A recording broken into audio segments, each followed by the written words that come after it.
last very long. But anyway, yes, last time, we were starting to do the infiltration of the Shadow Pokemon Lab. Now, I will say this part of the game is very long-winded. There's a lot of Shadow Pokemon here. This is where the game goes nuts with this. If you are under-leveled, Mount Battle is now open to you. Go ahead and take the challenge. It will do wonders. I will be doing the challenge probably some on-screen, some off-screen, so that we can actually get to the levels that we need to. But anyway, this is a part of the Shadow Pokemon Lab that we don't get to see in the sequel. It's just sealed off for whatever reason. Probably because those guys did this. Anyways, Iron Box down here with 3 elixirs. Okay, alright, not bad. Okay, so, scenario. Okay, looks like we're going to have to deal with a lot of NPCs. This is discrimination. Why do they single me out for these extra assignments? There's still packing left for the move out of this lab. Who are you? You're suspicious! Are we? You're the one messing around in electrical. Therefore, you must be intruders. Whatever, AB. Whatever.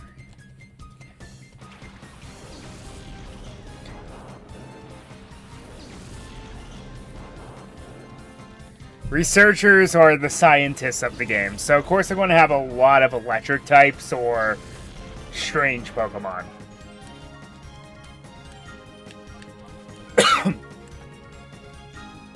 Come to think of it, maybe I should go to the Under and get Thunder, because this will make Suicune quite the good partner to pair up with Ampharos.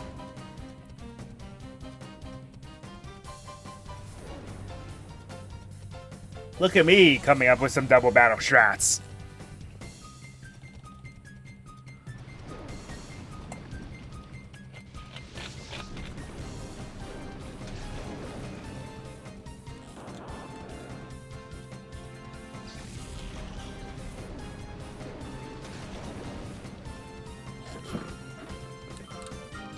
Voltorbs aren't very strong, but that did a lot more than I expected it to.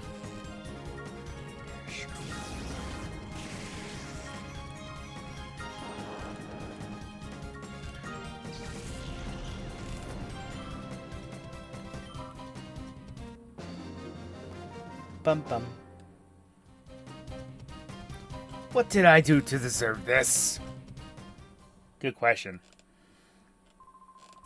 Bah! I'll make you regret seeing me. And then he leaves yet another key on the ground. Venus really started a trend. Oh, that's the car key. Now we can get into the lab. Venus started it with dropping the subway key. Because those Cypher peons then dropped the key to the main gate, and then this guy dropped the key to access the rest of the lab. Is it me, or is Butterfingers becoming very contagious? Anyway, I'm going to go take care of that real quick. Should probably also teach it light screen while I'm thinking about it, or maybe teach Suicune light screen. Since I already have Reflect on Espeon, and I don't really intend on getting rid of that.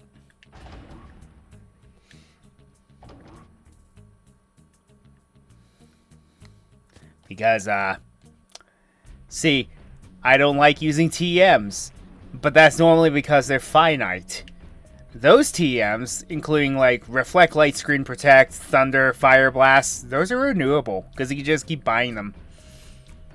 In this game, they are right here in the Under.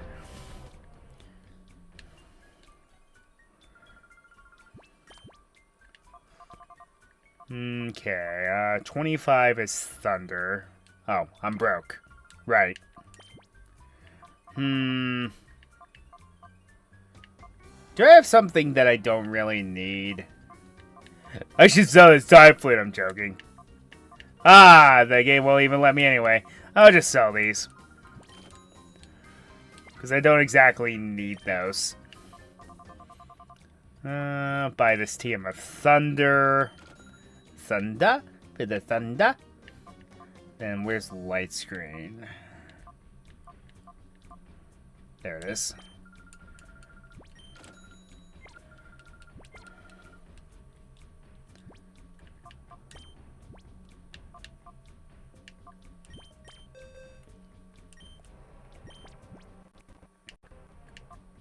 Ooh, glitch. Had a little glitch there. Okay, so only Ampharos and Espeon can learn Thunder. I mean, not Thunder, Light Screen. That's disappointing. I'm keeping Thunder Wave for obvious reasons, and I think I'll give her a Thunder Shock for Thunder. Now, I know Altaria can learn it too, I think. No? Really? Could have sworn it could. Must be in the later generations.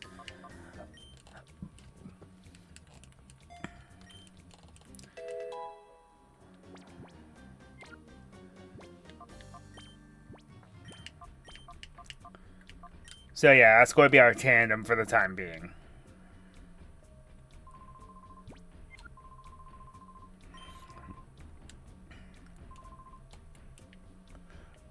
I don't know, it's always amusing to talk to that guy.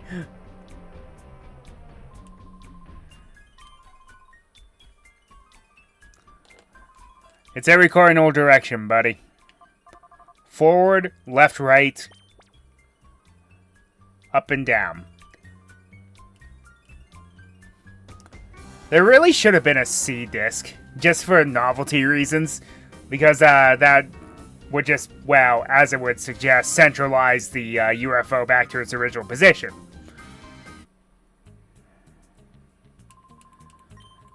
Oh yeah, that's another thing. There is no healing machine in the Shadow Pokemon Lab, so we're going to have to do quite a bit of backtracking, unfortunately.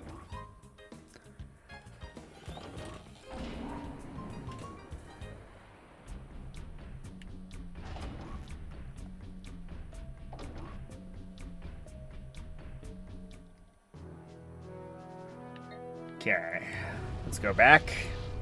We have plenty of Pokeballs as it is right now, so I'm not as worried about it. So this way we couldn't really get anywhere last time. And thanks to that card key, now we can.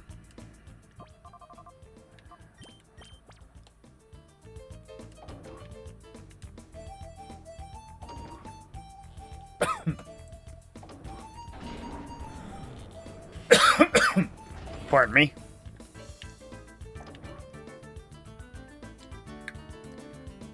Now, in the sequel, you're supposed to go this way, but in this version, you can't. It's reversed. Now, there are mandatory and optional battles. As usual. Like, this guy's optional.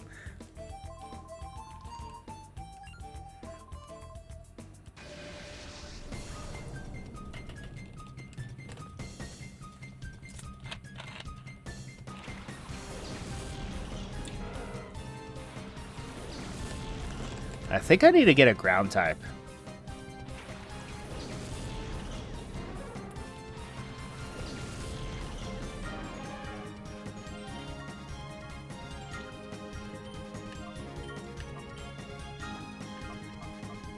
You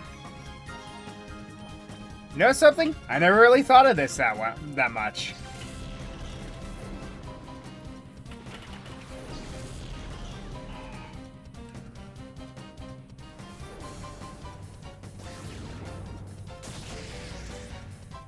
I've only missed one Shadow Pokemon, right?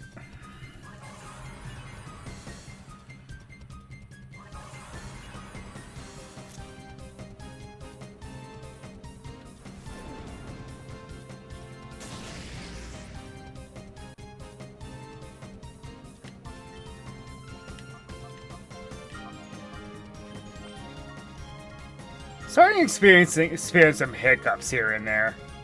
And I'm not a fan of that. course, this game is old, so... And I haven't played this game all the way through in quite some time.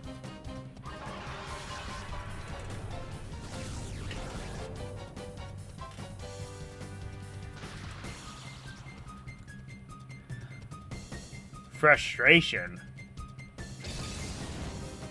That didn't do that much, so your Electrike definitely likes you.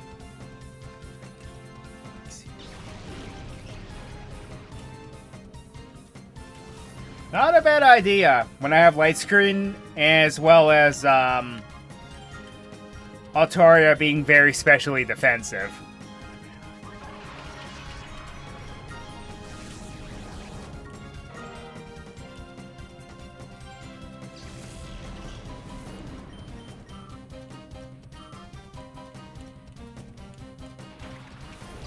Chinchou, a Pokemon I wish was better.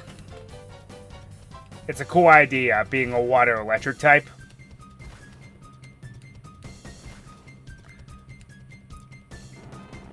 Meaning freeze-dry notwithstanding, it's only weak to grass and ground. That, and if you ever plan on using one, I highly recommend it has Volt Absorb. If it's a game with abilities.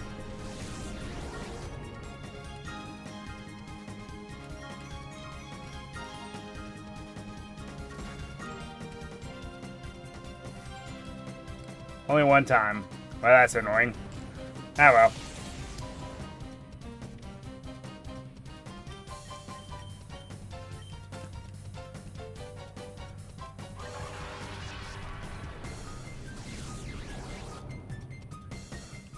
Don't worry, folks. We won't be keeping the Hitmontop around for too much longer.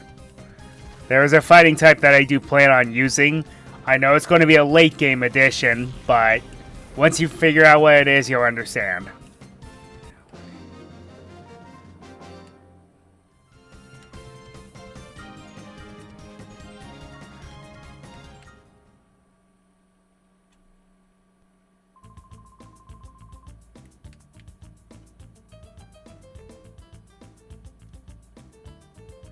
So go left here and ambush. Oh hey, intruder alert. Alert. Alert.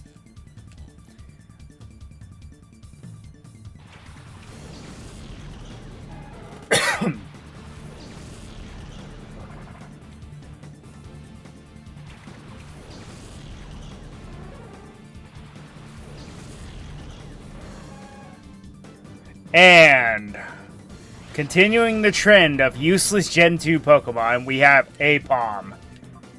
Apom is, again, it's not very good. It got an evolution much later in the series. Well, literally one generation later. And it's... Ambipom's just okay, in my opinion. It's just okay. I'm not really crazy about it myself. Oh, thanks for the rain. And thanks for making yourself weaker to an electric attack. Smart. Smart.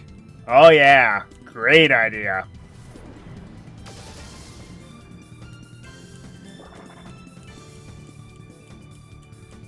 Oh, Cast Form. A gimmick Pokemon that I wish they did more with. Ooh, I get to annihilate this. Call this revenge for making me lose that Mantine. And I'm not going to use Surf because it gets boosted in the rain.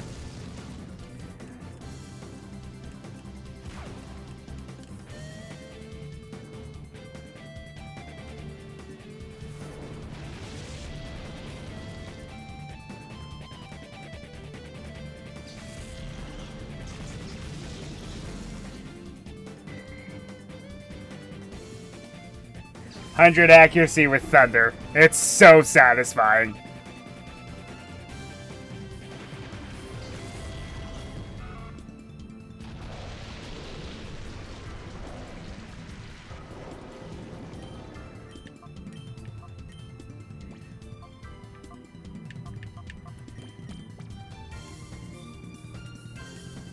From now on, we're at a point now where Ultra Balls are going to be our best friends.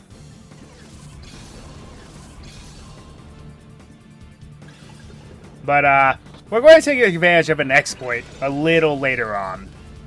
I'll just leave it at that.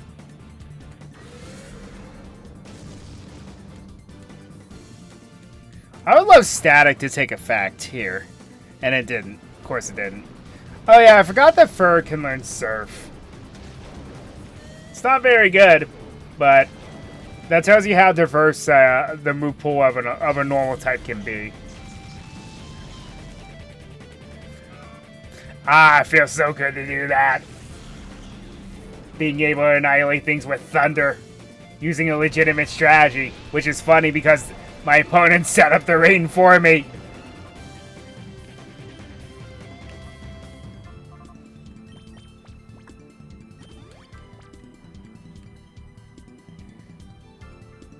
Huh.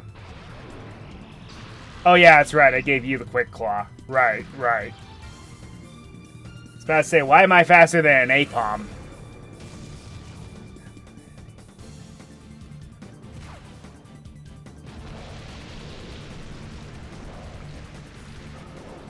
Also, Apom's moveset is terrible, for the record.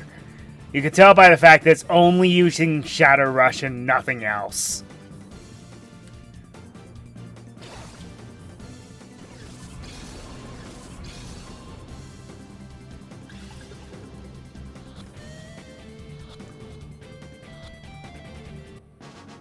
And there you have it.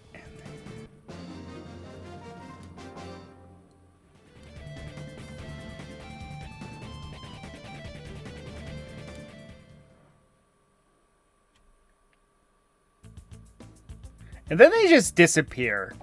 Like, after you beat the peons from now on, they just vanish. Like, before, they just ran away. So what happens with them? DNA sample. Okay, that'll come in handy a bit later.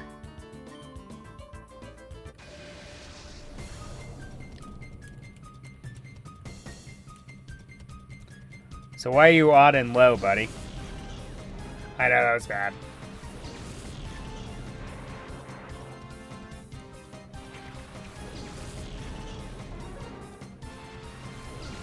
I'm switching out because the it'll be a double-edged sword with an electrode out there. I switched to my Hitmontop and Caldera.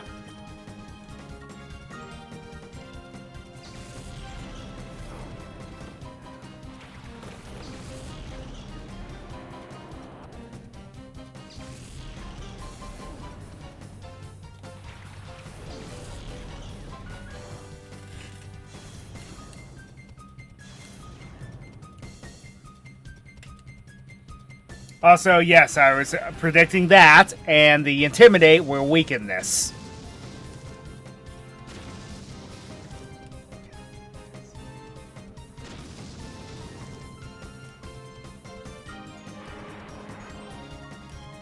Cool, free switch in.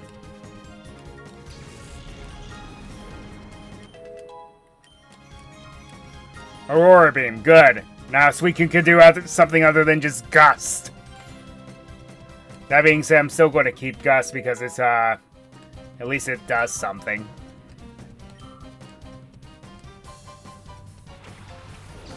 Also, for those who don't know, keeping Gust on, Suicune actually makes perfect sense in, the lore of Suicune. It's known as the Spirit of the North Wind. I know the Fire Blasts are probably not necessary, but that was just a guarantee that I knocked it out.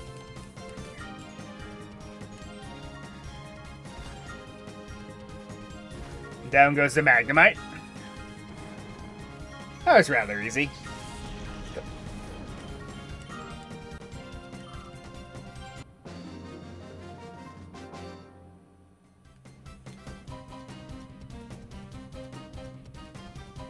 Geez, Cypher must pay well, because they carry a lot of money.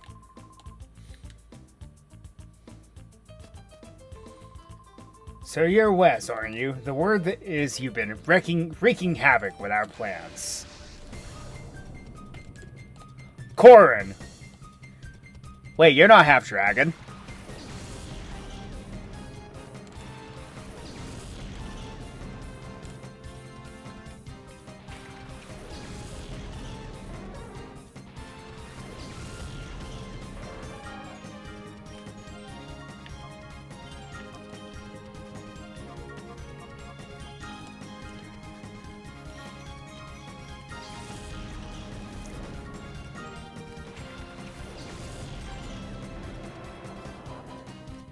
I'm realizing there's a lot more electric types than I first anticipated. And this is part of the reason why giving my Ampharos light screen is going to work. Because this is going to mitigate some of the damage that Thunder would normally cause. Like, that probably would have annihilated Caldera. Okay. And let's just take a chance.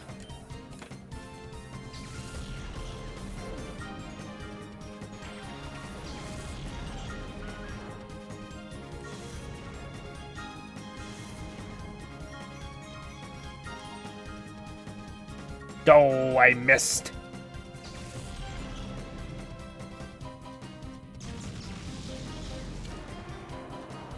That was not a time to miss. A very bad time to miss. Oh well, let's use one of my higher base special defense Pokemon.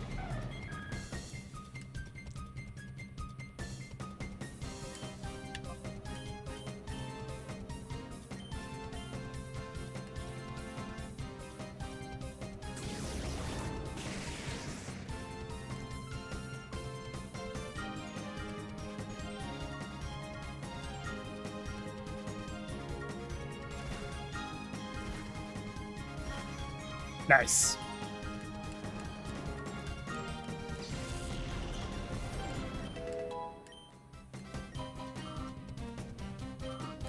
Yeah, no doubt, Magneton can be one of the scarier Pokemon this early in the game. Well, at this point in the game. It has one of the highest base special attacks out of any Pokemon. This is going to hurt, but it's not going to hurt as much as the Magneton would.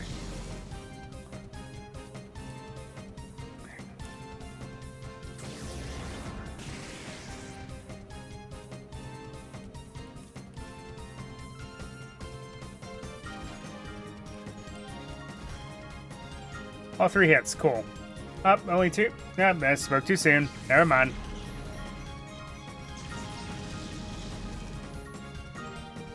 You need a range setter, buddy. Just saying.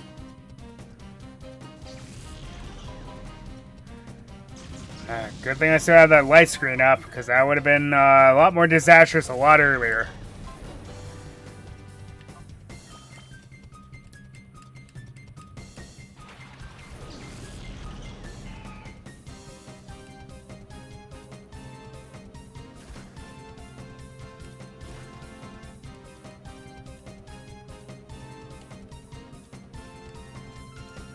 This is part of the reason why I'm debatably done with him on top. It's underperforming just a bit, because Triple Kick is not exactly the most reliable move out there.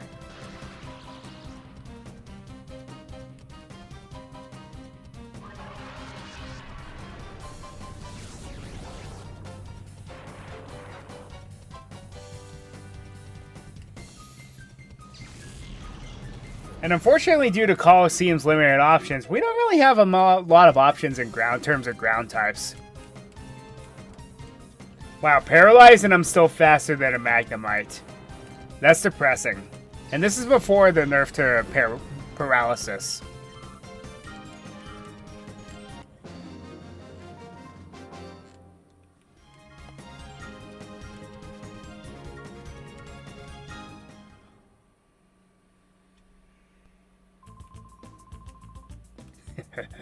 The Shadow Pokemon that were made here have been transported out already.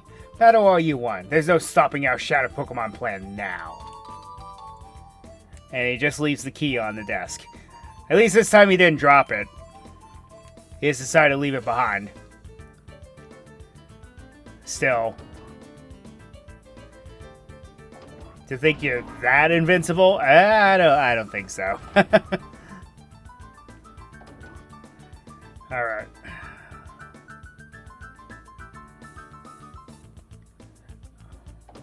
I need to go heal. What would be the fastest place to go to do that?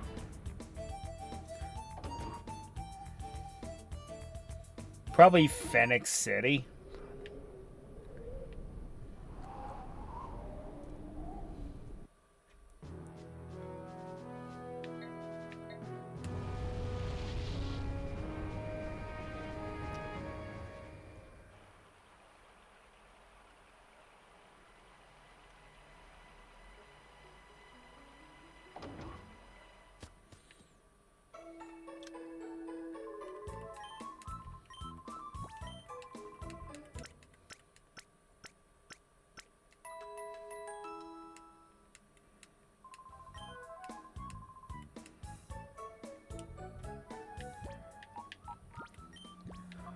Also, I'm going to save quite a bit because I'm noticing the game is hiccuping a lot while trying to go through the Shadow Pokemon Lab.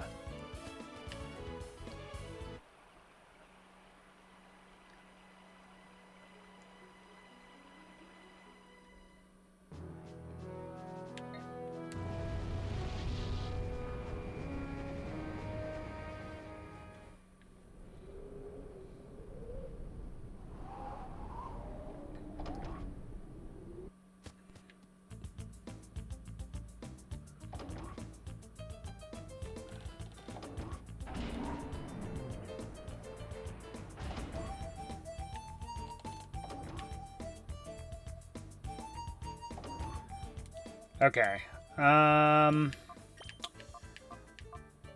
Because of how riddled with electric types this area is, yeah, it may be best to move my digger up.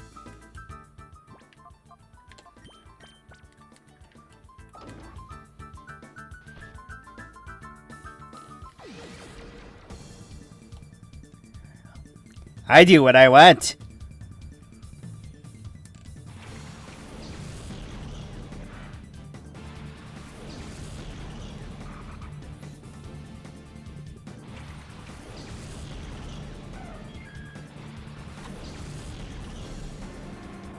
Dark type trainer, eh? Well, my Espeon's effectively useless here. At least I can do something to that Nuzleaf.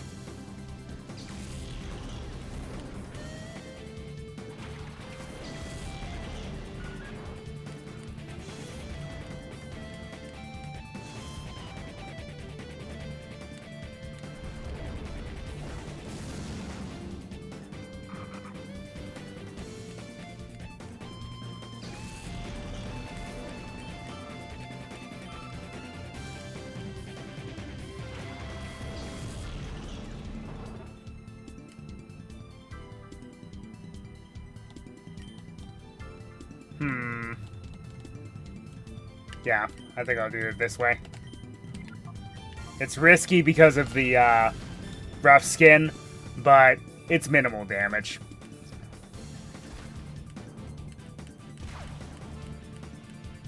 Only one hit. Wait, what?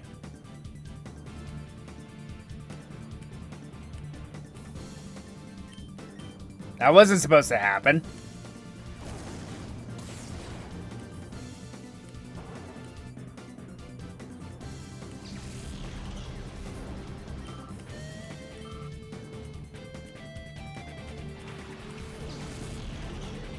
Oh dear.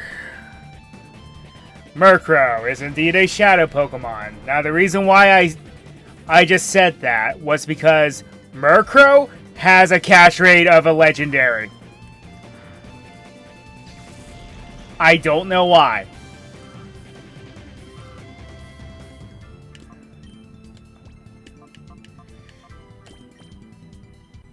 I never truly understood why. But, that being said, don't let it deceive you. Murkrow is terrible. At least until it got an evolution.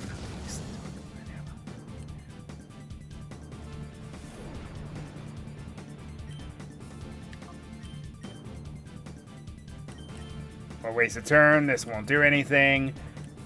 It will go before my Ampharos does. If the static doesn't paralyze it, then the Thunder Wave will. I really should have thought of that.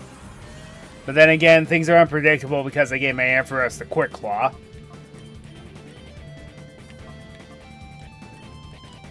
Let's go and do this for no reason.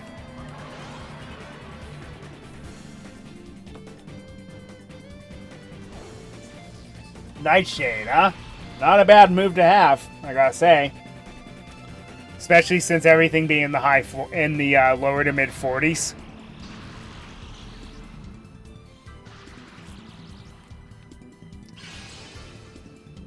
Now this is not guaranteed, that just makes it a little easier to capture.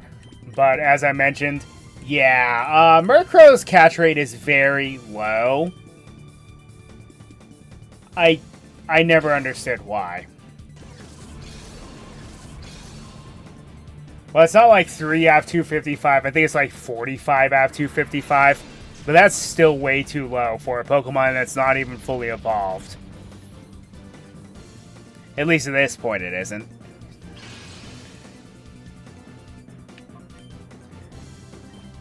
Well, correction. At this point it is fully evolved. One generation later, it gains an evolution. Much needed evolution. It has one of the coolest feigning animations in Battle Revolution. It just tips its hat down and then passes out.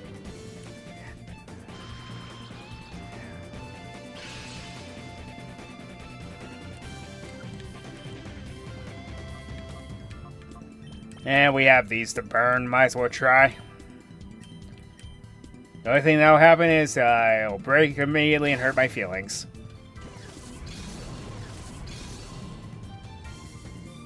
Which it likely will.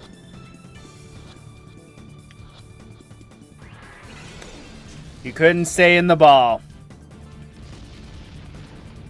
Could ya?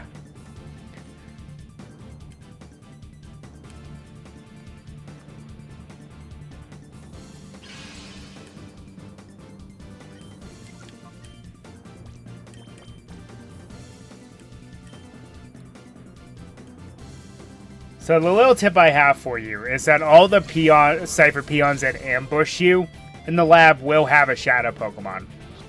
The ones that are just kind of standing around, they don't.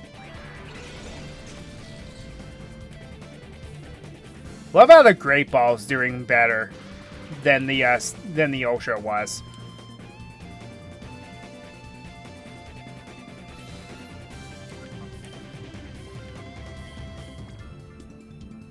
Well, might as well use one of these up.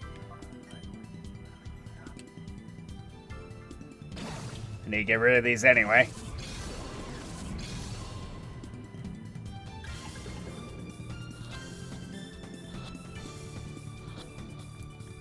You're joking.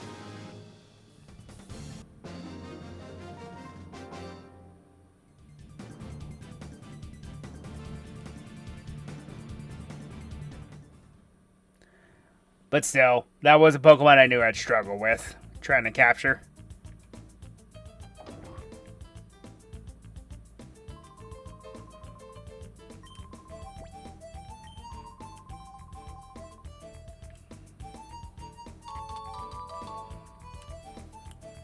I theorized that this very location was where they were locking down the legendary beasts, because how in the world could you control those things otherwise?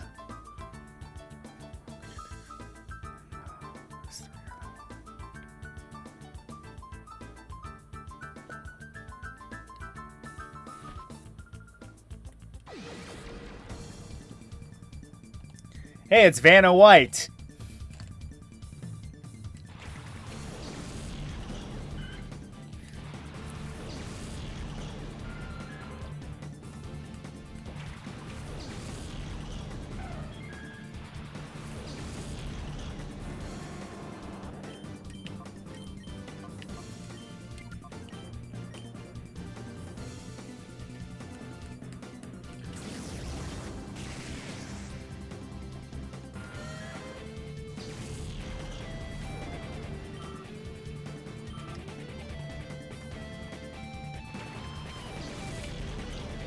Fortress is a shadow Pokemon. Now this is actually not bad. Bug Steel is a great type combination, having only one weakness being fire.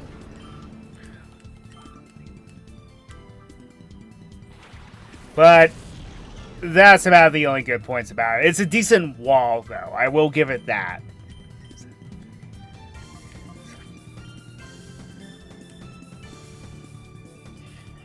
Yeah, it's pretty solid defenses, plus being only weak to fire is a big plus. If you want to use this, it's not a bad choice.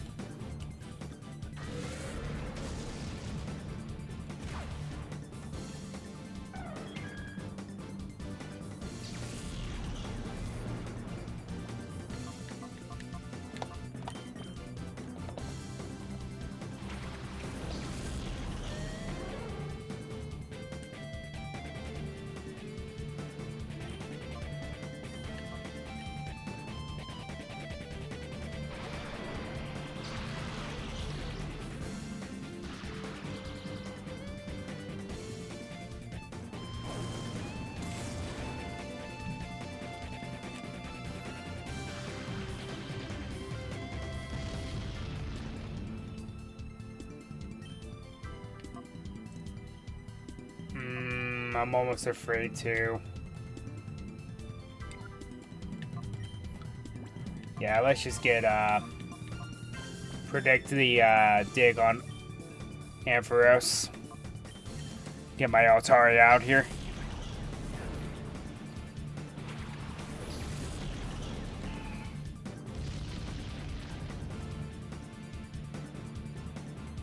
Yep.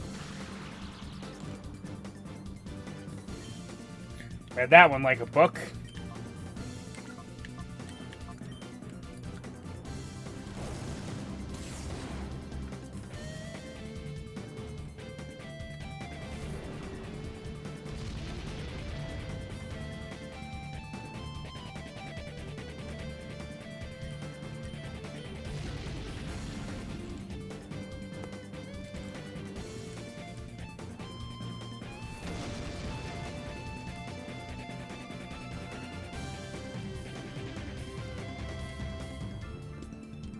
Ha.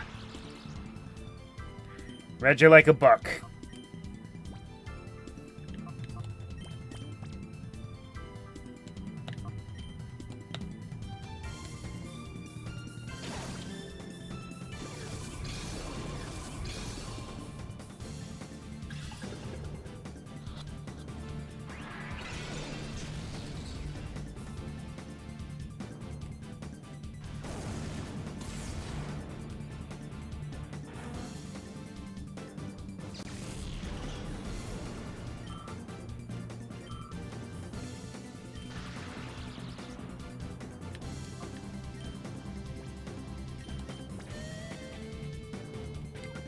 Wait a second.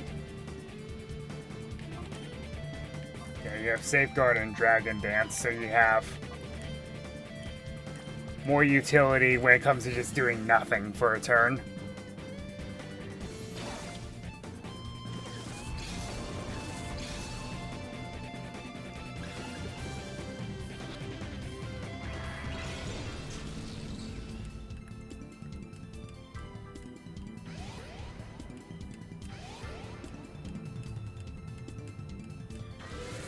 And that's why I'm not attacking, because all it's been doing is using Shadow Rush.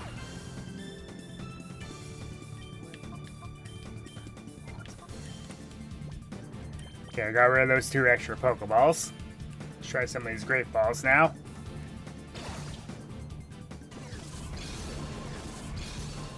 One thing about me doing Shadow Pokemon games, I am very, very cautious. So, if they have recoil moves, I don't... Once I get them to about below half health, I don't attack. I just give it a stats problem and just keep chucking balls and praying. Let's try an Ultra Ball this time. And get you back up to speed.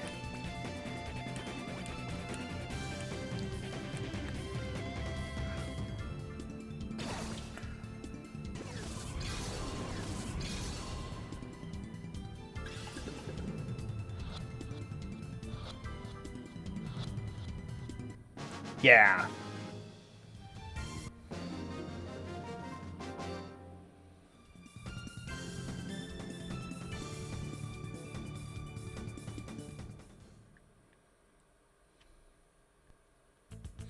Okay.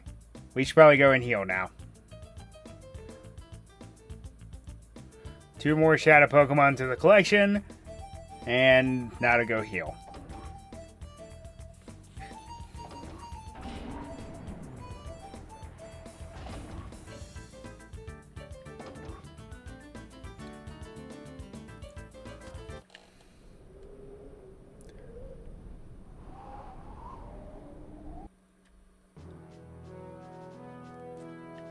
You know, I'll go ahead to Gate Village real quick because I need to check in on the Remoraid. Haven't done that in a while.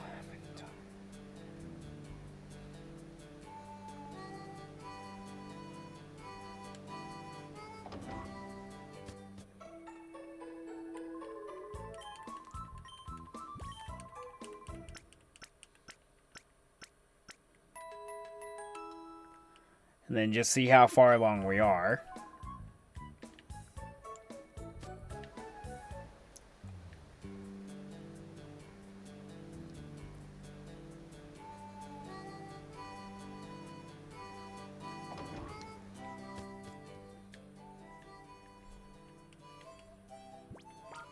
I think the old man in the daycare is also the name raider, if memory serves correctly.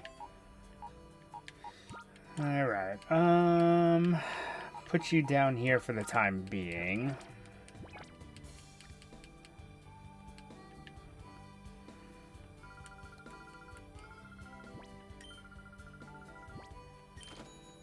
$4,200, my word. That is expensive. Yeah, unfortunately, purifying Shadow Pokemon does get kind of expensive in this game.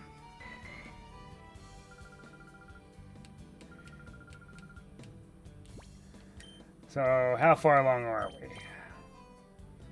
Perfect. Okay, well, let's go ahead and take care of that real quick. But yeah, this is one method I do recommend, is just leaving it one with a daycare lady, probably a lesser one, and then just come back after a while. It gets expensive, I know, but the fact that every trainer you beat at this point drops 1,000 Pokédollars plus, it's not that big of a deal. Then once we get the amulet coin, well, then it doesn't matter anymore. That being said, I do not think they get any experience. It's just solely for lowering the heart gauge. Yep.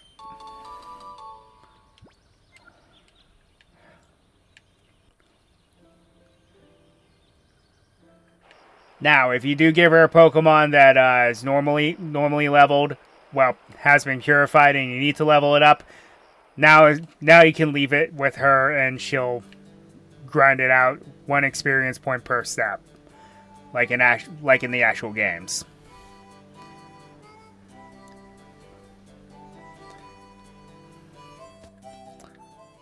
It's only handy for a few niche situations, though.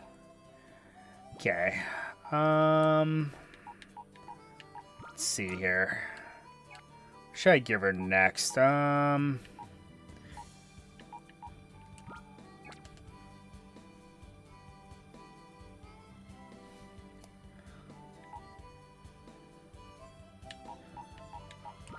I'll give her the Ledian. Give her Pokemon that I have no intention of using because they're just too... This is also a good idea for the Pokemon that are too weak to purify on your own. Such as Ledian, because Ledian's a terrible Pokemon.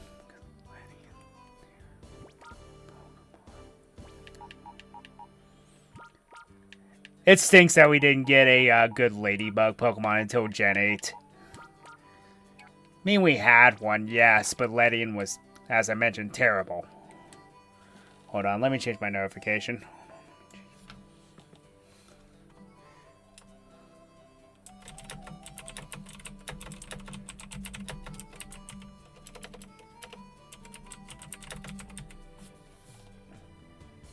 There we go.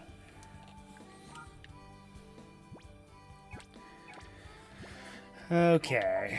We're save right here. Fortunately, there's only like 49 Shadow Pokemon total.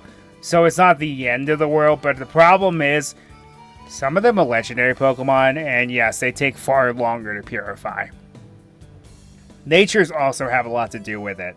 So if you get a Pokemon with like an adamant nature, it's going to take a while. But Pokemon with like rash, timid, modest natures, I believe it goes faster.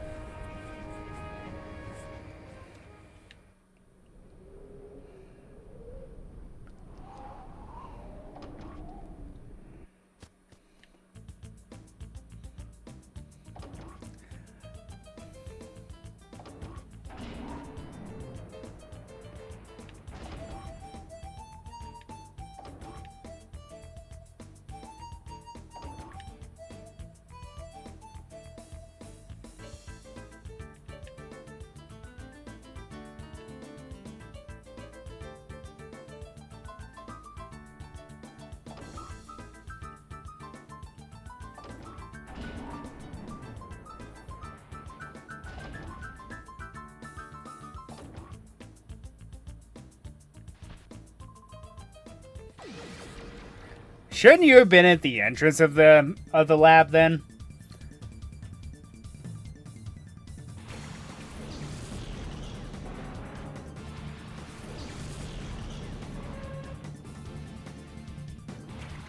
Since your line is welcome to the Shadow Pokemon Lab.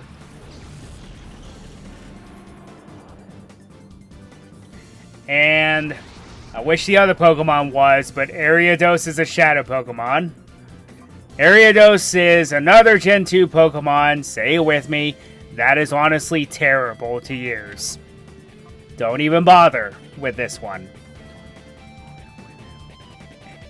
Ariados is an example of an early game bug type that never gets any better.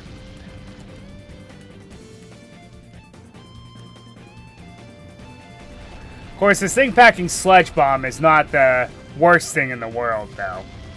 That is kind of crazy.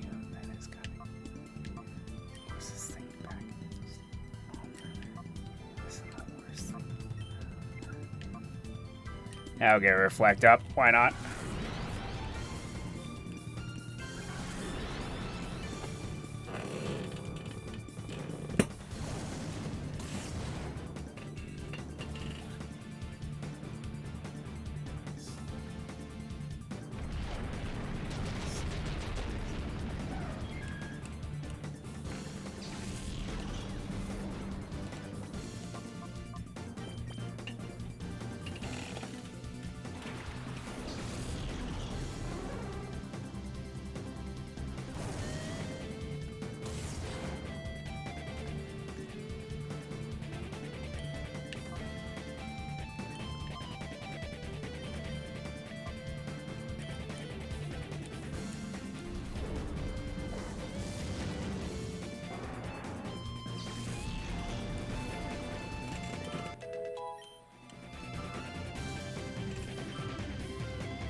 I wish you were a Shadow Pokemon.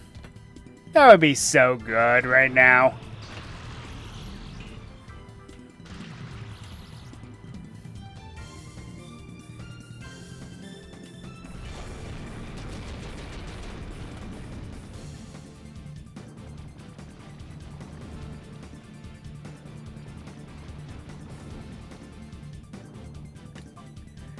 Geez, after battling one trainer, I'm already hurting.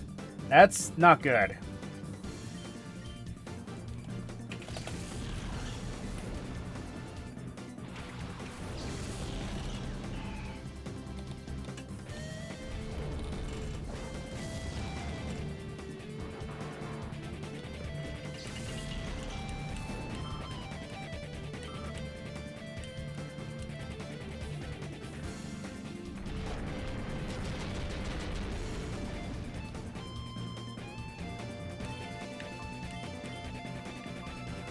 Get a Sacred up.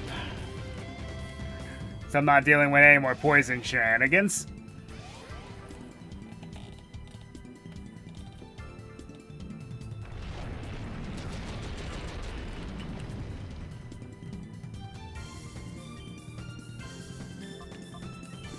But yes, I would definitely say that the Ariados packing Sludge Bomb is not the worst thing to have at this point in the game.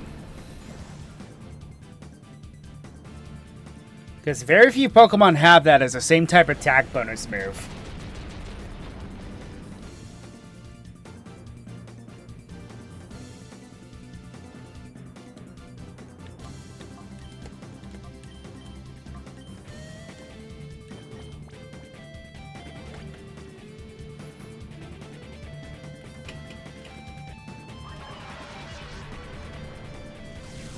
Well, that...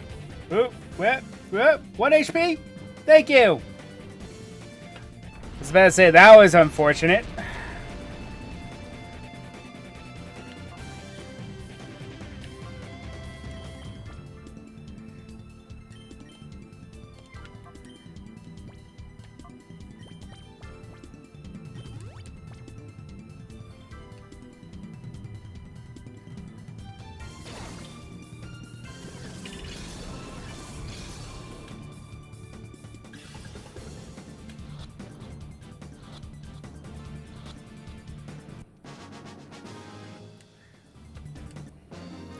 Wow, for a Pokemon I was trashing on, it did a number on me.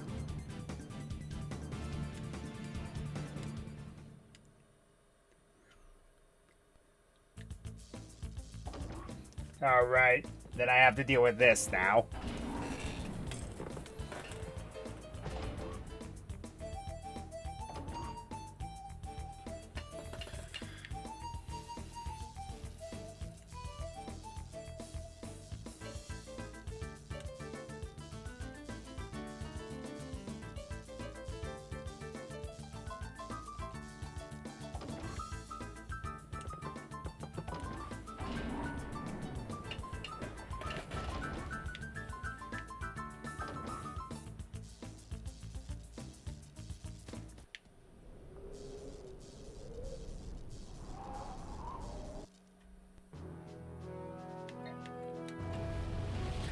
At least in the next game, they make backtracking less of a pain.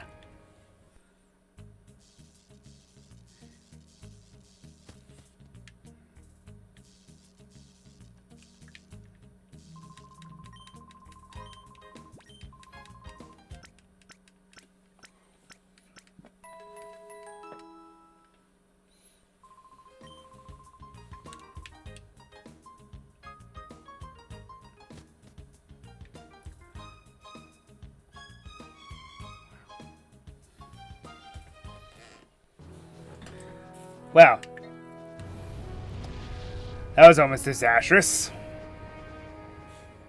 least I know now that the Ariados might actually be somewhat useful when I'm trying to purify it.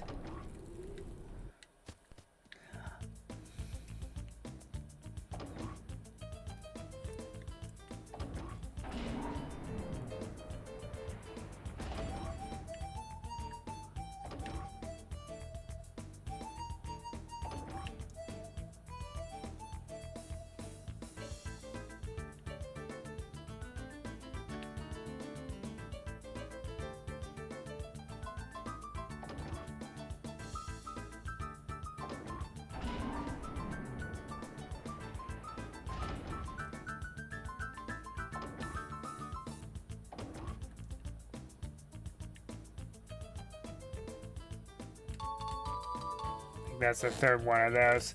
Okay, so any given playthrough, you can only get 3 of those DNA samples. They're different every time, but they're different. There's a bunch of different locations where they can appear. There's a total of 9 of them, and they're random every time you pick them up. Every time you play this game. They're random. So, that adds for some interesting replayability.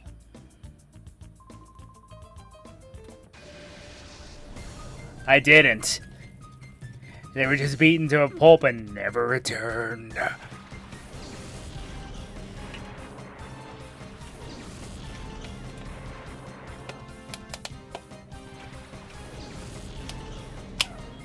Double electrode, huh? Well, this will end well.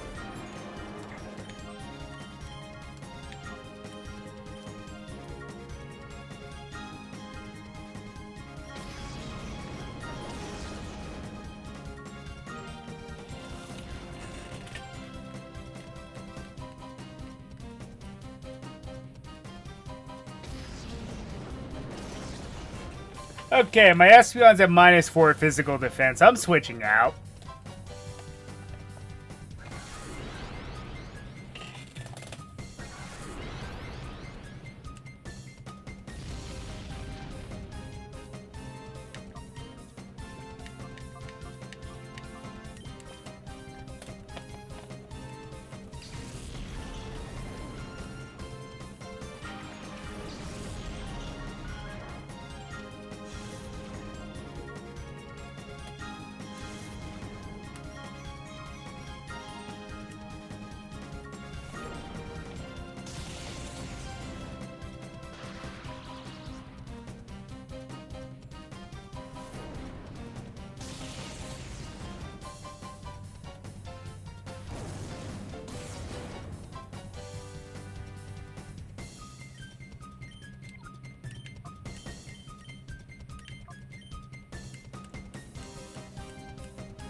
And you off yourself. Sure, my Hitmontop goes down, but my Typhlosion's underground, so nothing happens.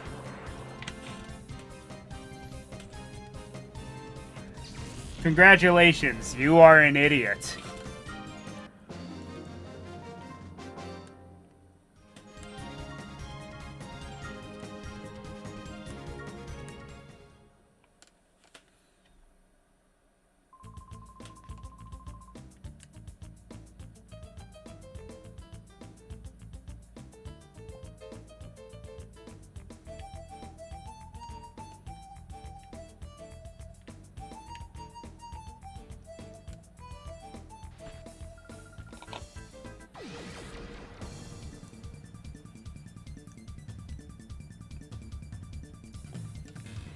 Now, Tanny's not an unusual name because that's the nickname of my aunt. But anyway.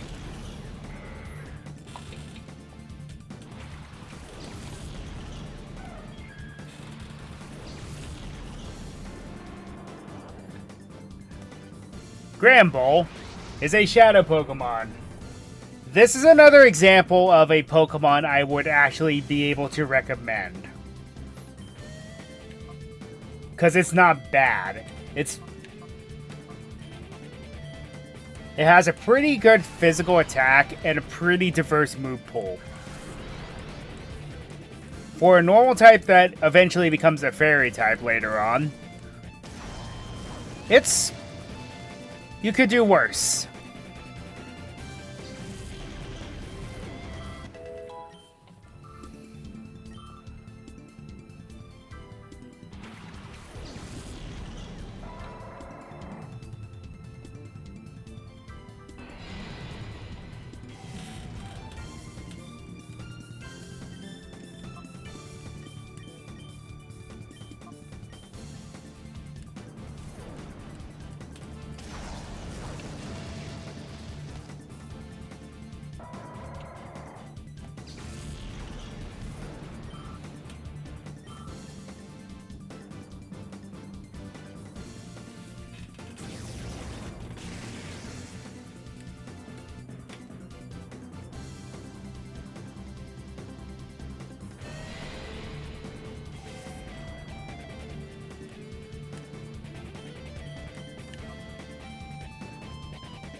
-6 speed, and for what reason?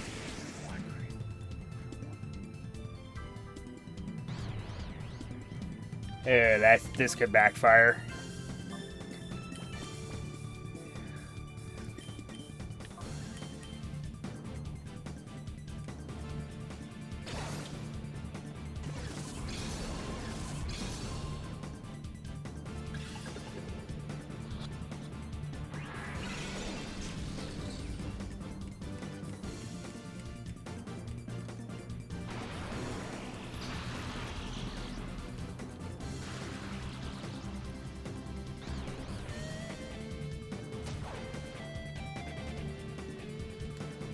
That was a weird animation.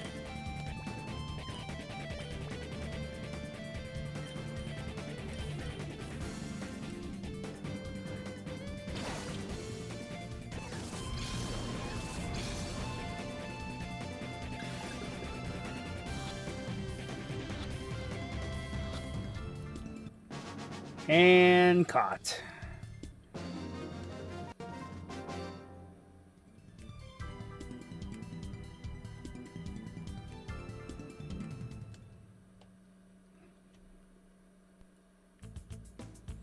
Okay, now, if I recall, one of these elevators leads to where we need to go, and one of these elevators leads to an analyzer. And it shows the one that leads to the analyzer. So this is what the DNA samples are for. DNA of Mischievous.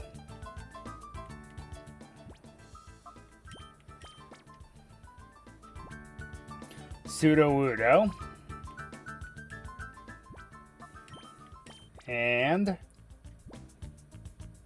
Mighty Yenna. So they are DNA samples, like I said, of 9 random Pokemon. Mighty Yenna was not a shadow Pokemon, I might add. But this tells you that Mighty Yenna was going to be one, but due to time, it was cut. There was another one, too. It was, I think it was... There was supposed to be a Shadow Minun to go with that Plusle, but it was also cut.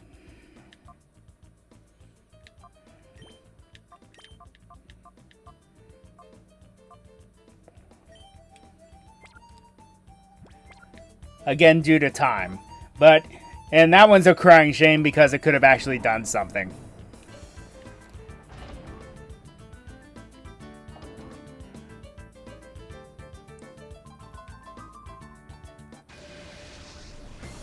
Security is doing their job. I just sent them all packing.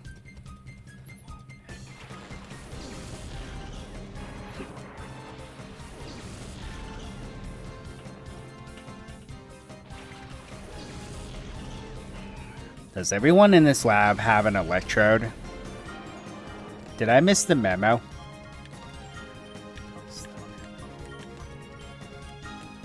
Ah, well, good thing I chose Fire Blast.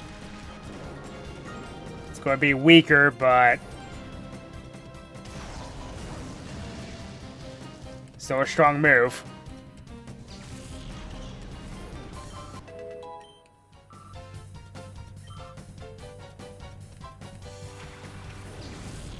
Hey. Don't be copying my style.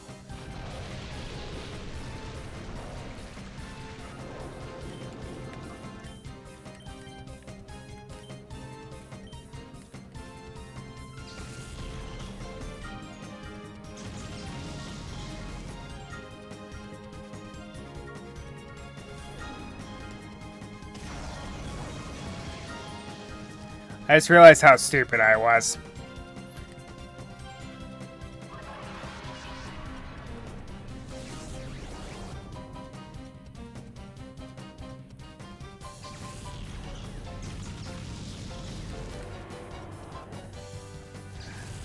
I forgot that my Typhlosion has Sunny Day.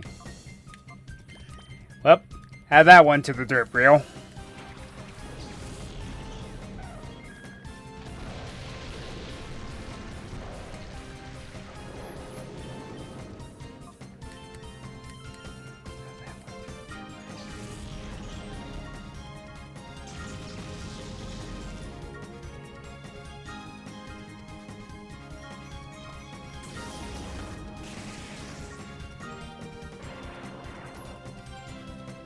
That's what I should call my blooper reel. The derp reel.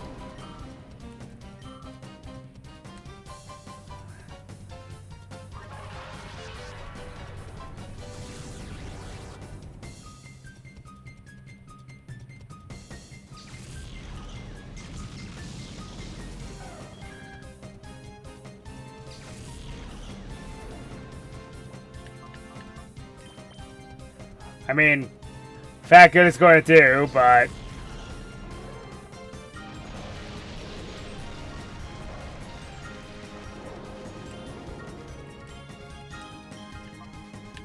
Turnabout is fair play.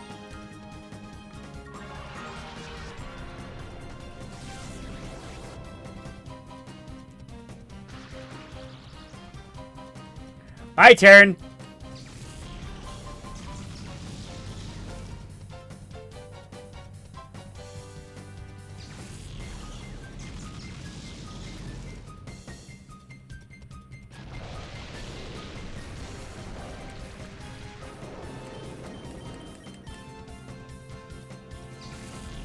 Quick Claw.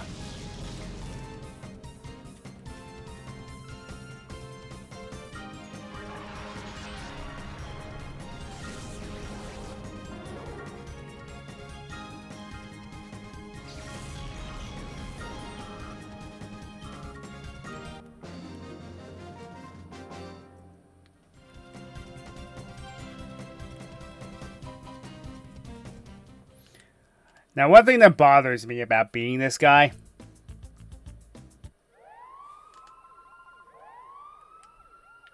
he sets off the alarm and it overwrites the cool music. What a shame. Okay. I'm gonna put you up front because there's one more peon.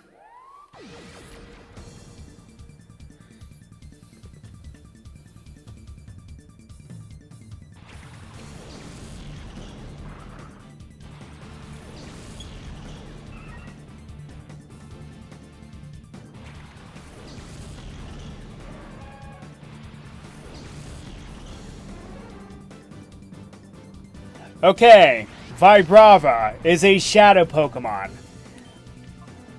This is one I will highly, highly recommend. Reason being is it's 2 levels away from evolving into Flygon, which is actually a lot better than Altaria. We have 3 rare candies, so that's not too out of the question. Plus, we do have a Time Flute if you want to purify it immediately.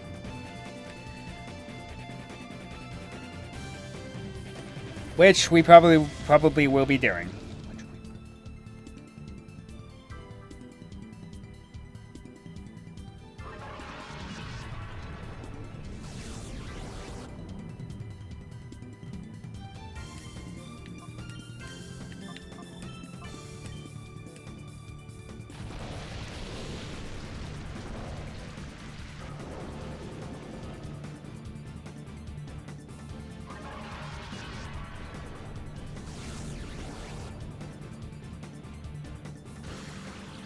The downside.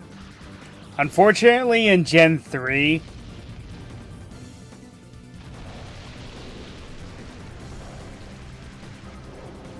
Flygon's moveset is honestly terrible.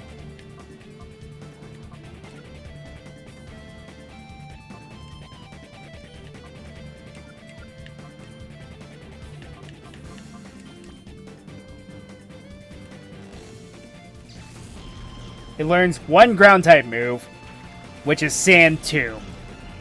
It missed the opportunity to learn... Unfortunately, it missed the opportunity to learn Dig. And unfortunately, it only learns at level 36 before it evolves into Vibrava. Well, after it would evolve into Vibrava. Yeah. I'm not a fan of that call. Yeah.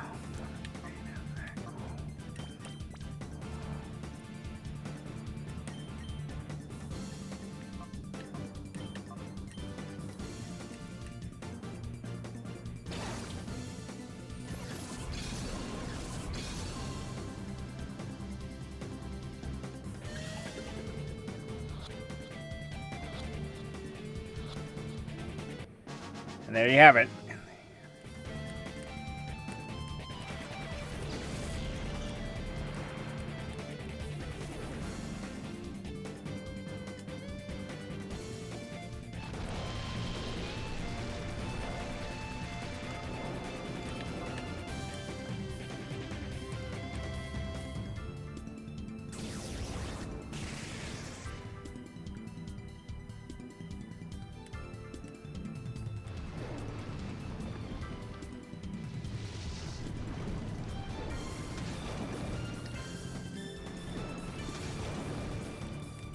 Boosted in the rain is nice.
Did what I needed to.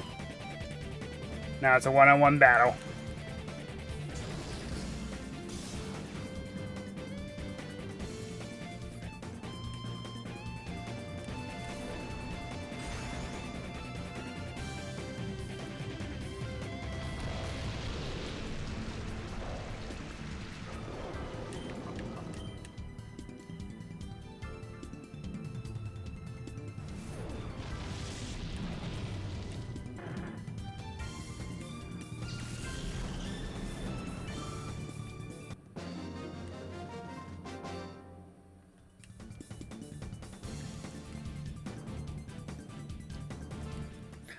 I love how some characters call Wes a little boy, and it's like, this guy's at least 18, I'd say. He has to be old enough to have been a member of a crime organization, so... I'd say at the very least he's 16, but...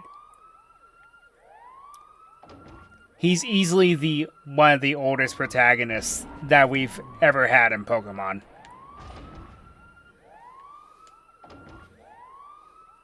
Because every other protagonist floats anywhere between 10 and 16. Except for, I think, Kalos. I believe Serena and Caleb were 17, I want to say.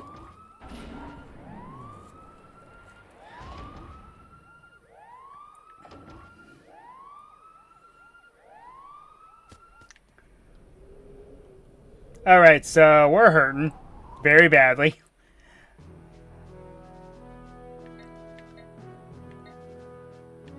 Where was I going? Oh, yeah.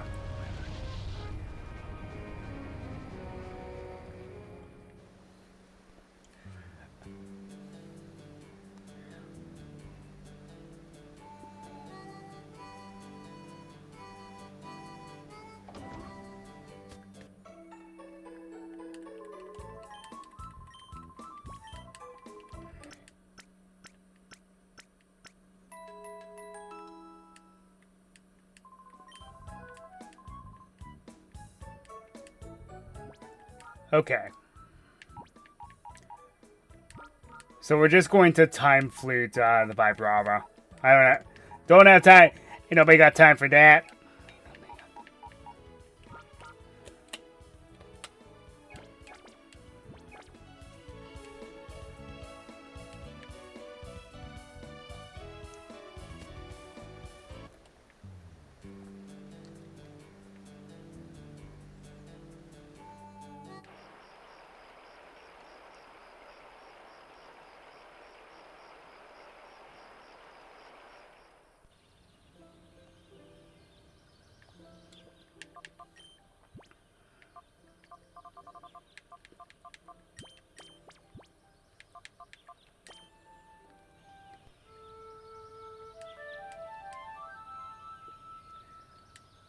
Unfortunately, that means that we're going to have to grind it out with our final team member, but it'll be worth it.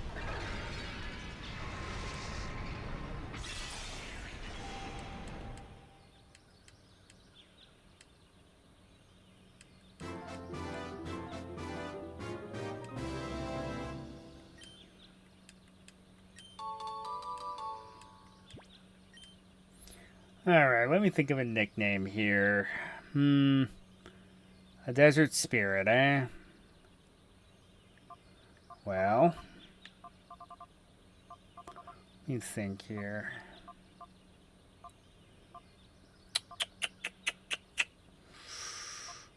Well, if you're a female, I'd have a good name for you.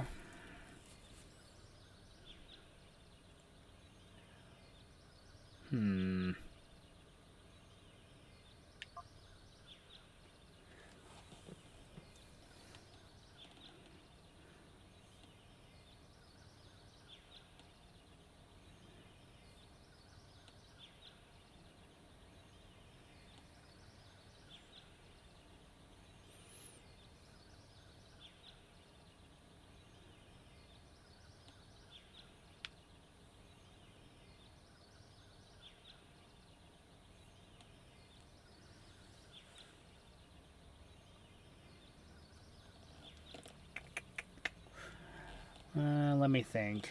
Because you're an antlion to begin with, but you become a dragonfly.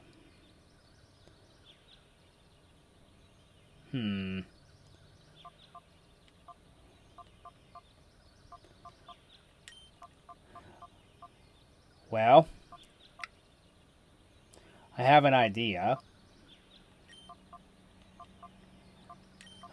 Name it after one of my favorite recent Yu-Gi-Oh monsters, Chaos Dragon Levianeer. I know.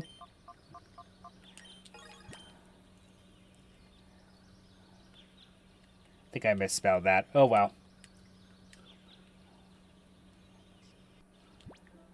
Okay, so let's take 2 of these rare candies, stuff it down his gullet.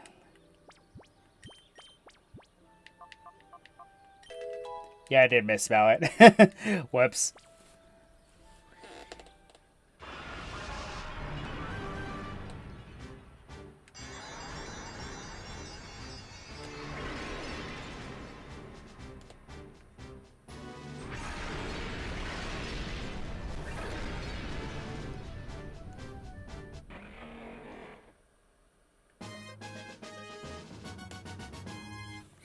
Also, fun fact, one of my favorite Pokemon. Then I'll give another one to Suicune because it has the slowest growth rate. Okay.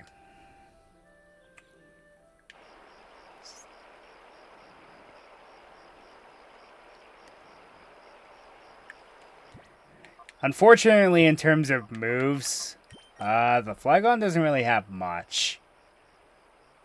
Dragon Breath is alright.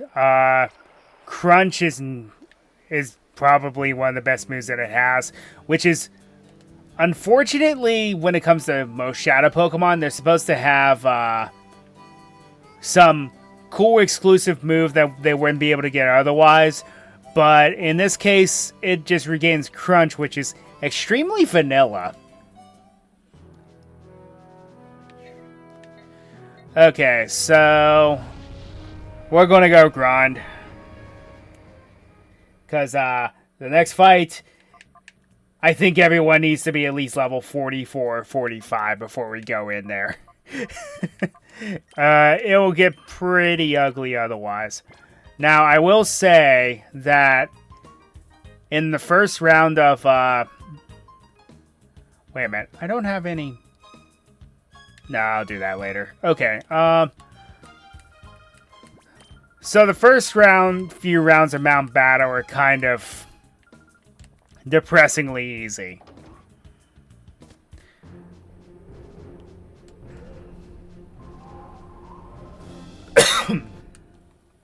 So I'm probably going to end up blazing through these.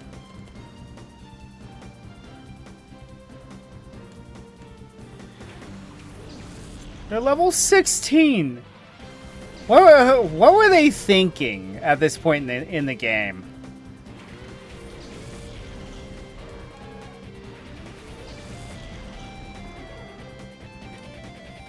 Were they just trying to make it easier on us for the beginning? That really makes no sense. Now I understand why Dakeem did not even want to bother with these people.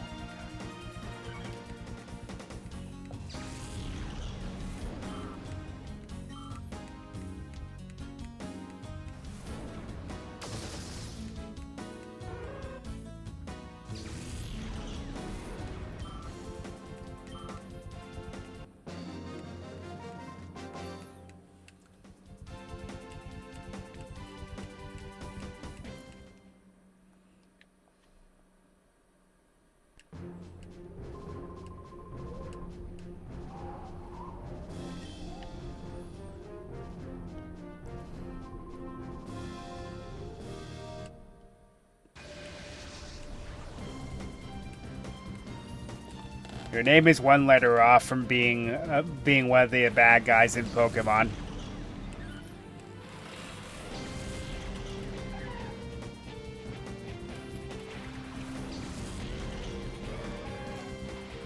Also, yes, I do realize that I could battle the Colosseums now, but I might as well get this over with because once you clear an area, you're able to restart from the area that you cleared off from. Well, whatever area would be next. If you clear it, that is.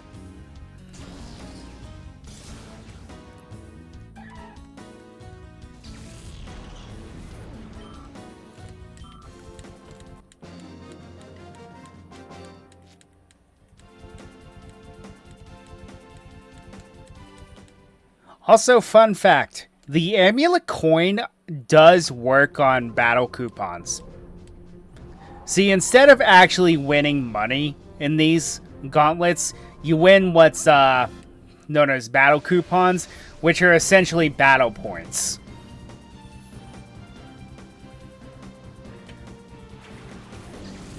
And then, of course, you can use the battle points to redeem for, like, TMs like Ice Beam, Thunderbolt, Shadow Ball, you know, those moves. It takes a while, though, because in the game's story mode, getting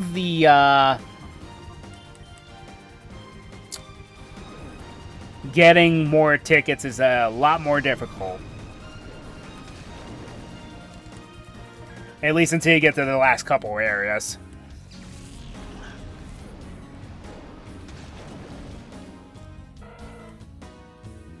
Unnecessary critical. And unfortunately, I do not believe the Lucky Egg is obtainable in this game. It is in Gale of Darkness, but it's not in this game.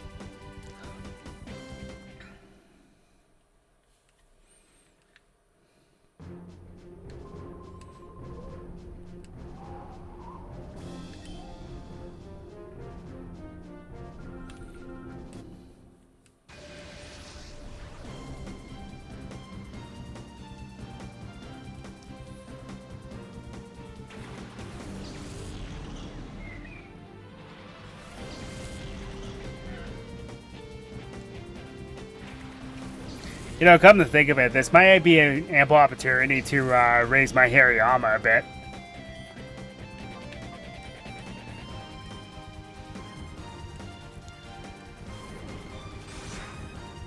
So after we clear this area, yeah, I'm going to go silent again until we get to the area leaders.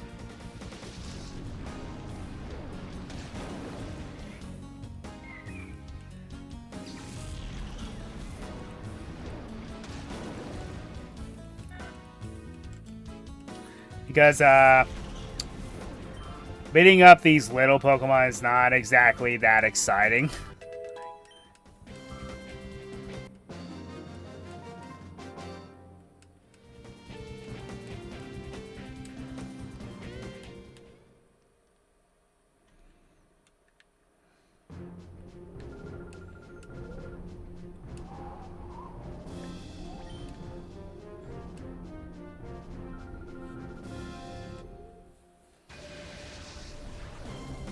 And unlike when Mount Battle got taken over by Cypher, every time you defeat an opponent, you're fully healed. So that's a nice little feature.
Garp.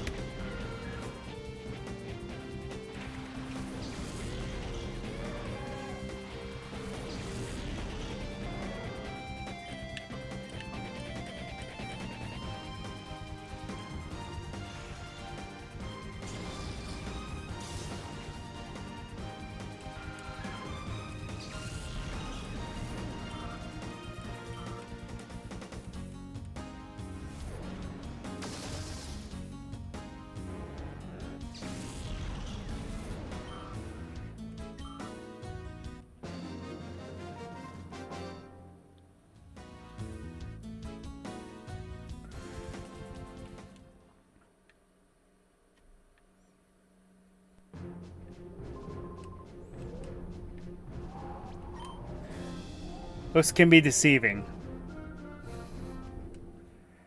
Okay, first time we see this trainer class.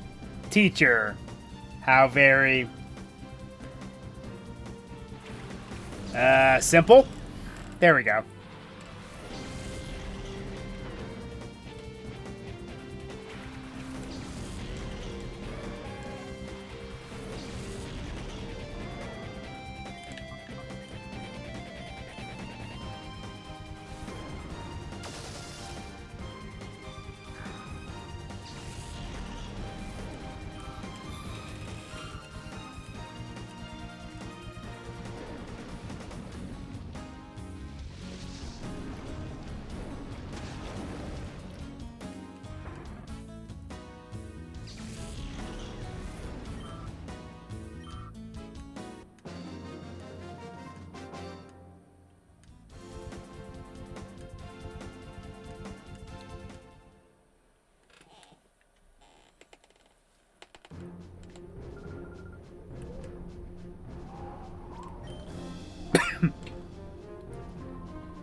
What if I wasn't so tired?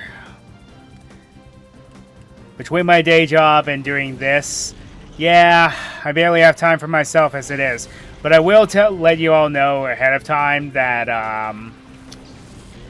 I will not be on here next week. Couple different reasons. One, my own sanity, and two, it's time to because Ryu needs some sleep. Like, he needs to get his sleep schedule back on track.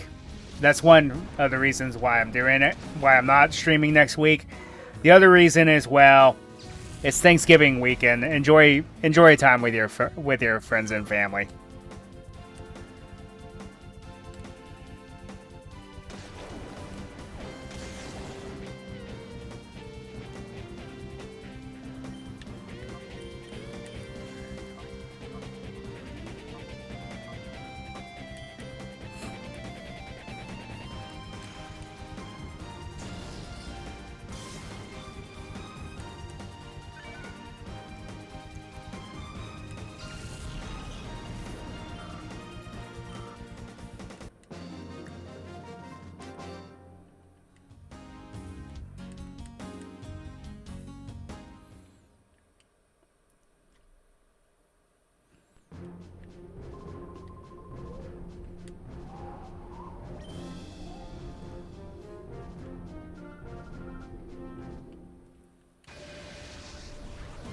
Also, I love the trainer class. Fun old lady.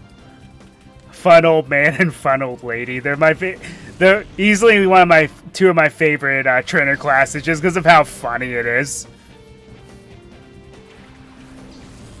It was Agnes all along.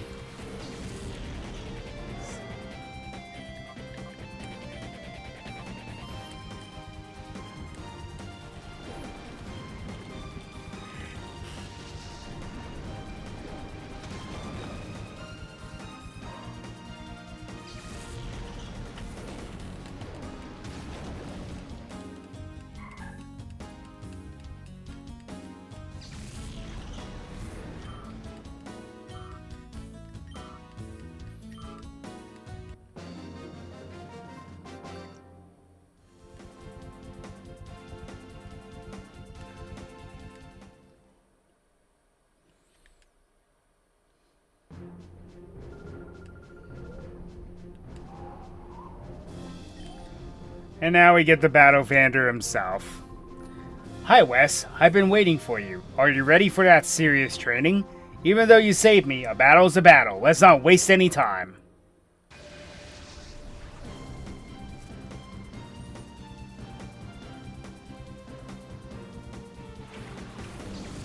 Yeah, he's not much better than the trainers below him.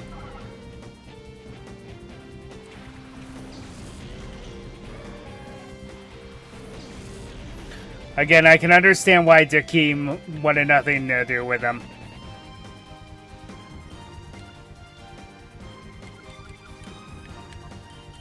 About to do something really not nice here.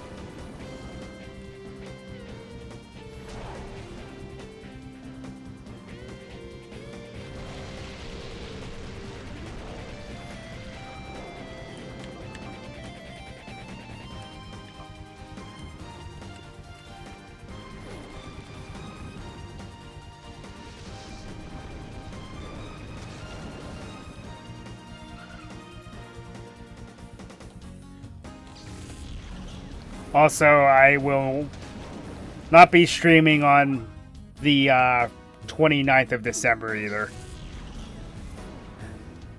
Enjoy Christmas or the holidays, whichever you whatever it is that you celebrate. Enjoy those with your friends and family as well. Also enjoy New Year's.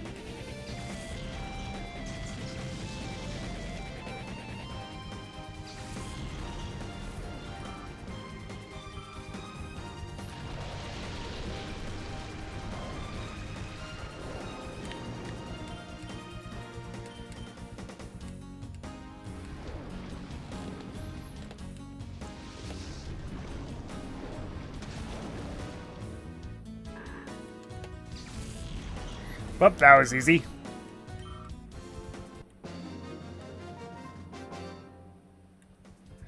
Fantastic.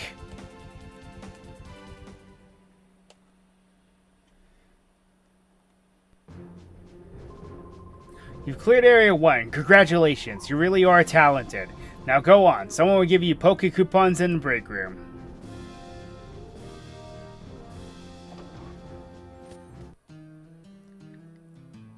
Also, I love the theme in here. The mellow guitar.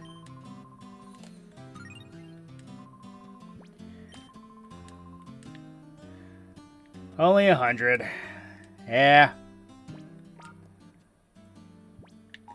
Okay, like I said, I think we're going to call for the audible. We're going to bring in Hariyama, who's going to soak up more experience because Hitmontop is very much underperforming. Though before I get too carried away, is there a move options on items option? Negative. Okay. You know, I really wish that existed way before now. Let's get the items off of these Pokemon. Well, Spell Tag I'm never really going to use. I'll be fair. The Twisted Spoon, however. Yeah, I will be using that.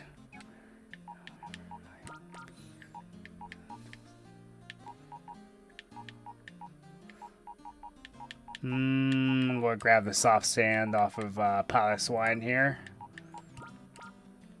Yeah, keep an eye open for stuff like that, because a lot of them are going to have these really good held items. I mean, good is subjective. Let me put it that way. But the type boosting items, they're not too bad.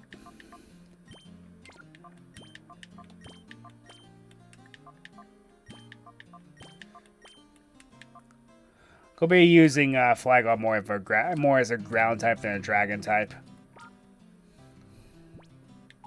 I'll be completely fair.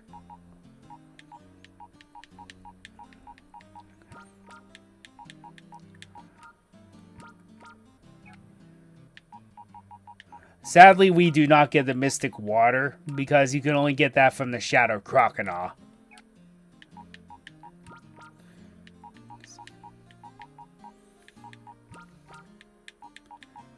And the Magnet, I'm afraid you don't get till much later.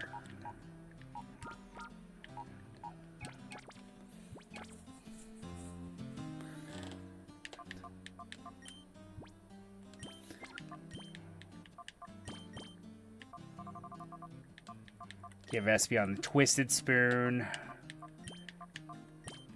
I need to change that name. It's going to drive me nuts otherwise. Give the Soft Sand to Levianeer. Give the Black Belt to Hariyama.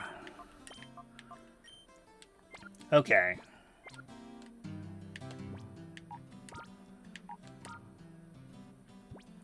Let's deposit the Dragon Fang because we're never going to use it.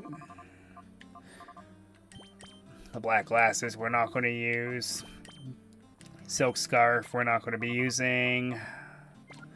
Okay. Let's move on. Like I said, we're just going to have some silence now until we get to the area leaders.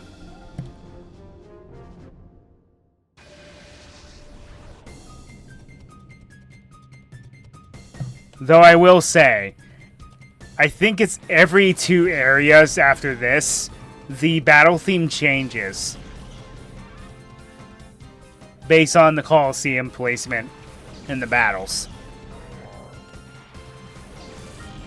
It's actually pretty neat. Anyway.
Okay, so we're back for the leader. Yahoo! I'm Arth, the genius area leader of Area 2. That's me, Arth. Okay, let's see if you can go on or not. Battle! Battle! Is this guy just Kiba?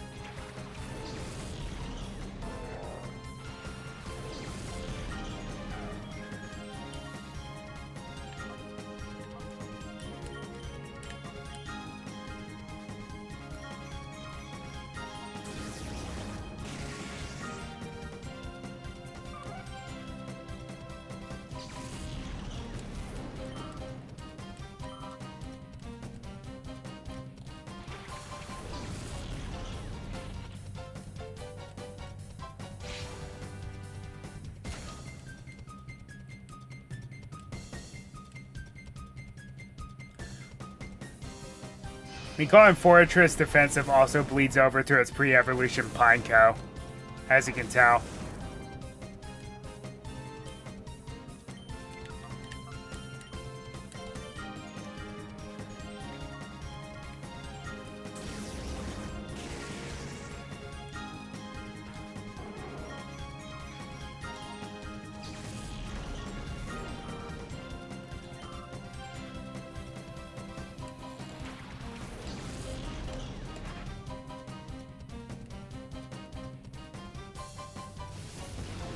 I also realized he has his eyes closed, similar to Brock.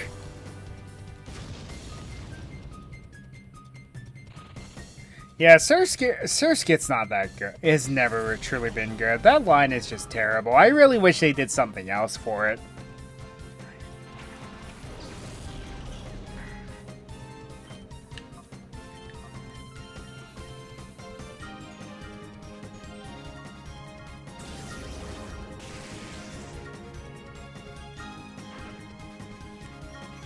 You know, if you involve that Nikita, you'd have a pretty decent Pokemon on your side.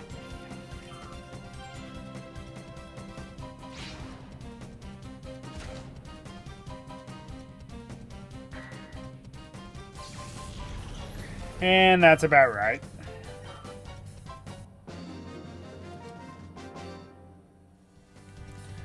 Gah!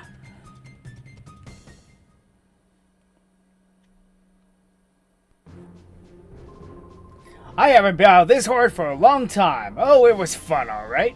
Go get your Poke Coupons in the break room. And same old song and dance.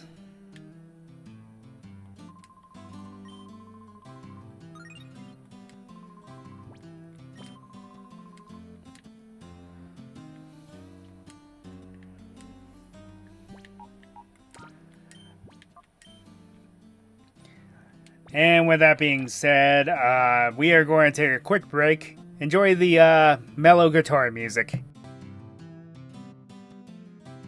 Okay, I'm back, and only to go quiet again because on to the next area.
Okay, area leader time. As you know, every 10 battles, you get to battle one of them.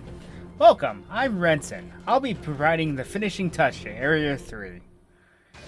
Also, for the record, I have an old Prima strategy guide lying around. So that's how I'm able to prepare the team, at least the second Pokemon, alongside Hariyama accordingly. So, going forward here, we're going to have a lot of that. Yeah, I still have this old thing. It's actually kind of interesting that I do.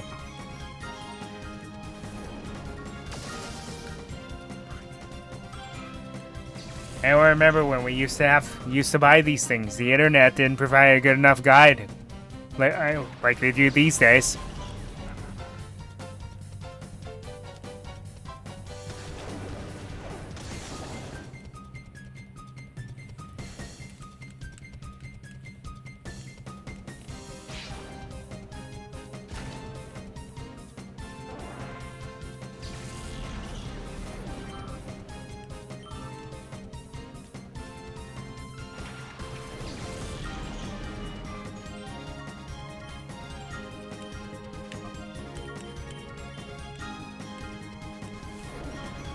Corphish may not be a dark type yet, but a black belt powered cross shot from Hariyama is still gonna hurt.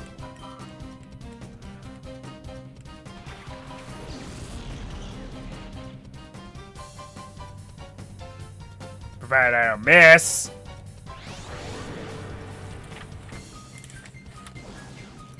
Okay, change of plans.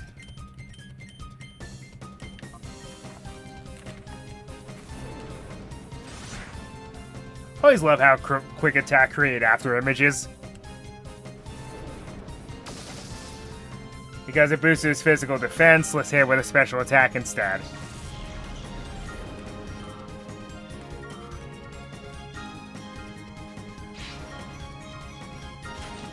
Sure, resist that, but that's still a lot of damage.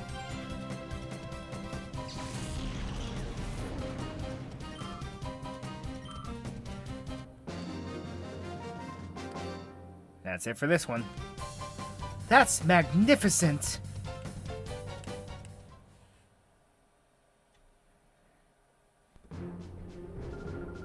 It makes sense. After all, you were good enough to reach here. Go on to the break room and get some Poke Coupons. So we're about a third through Mount Battle now.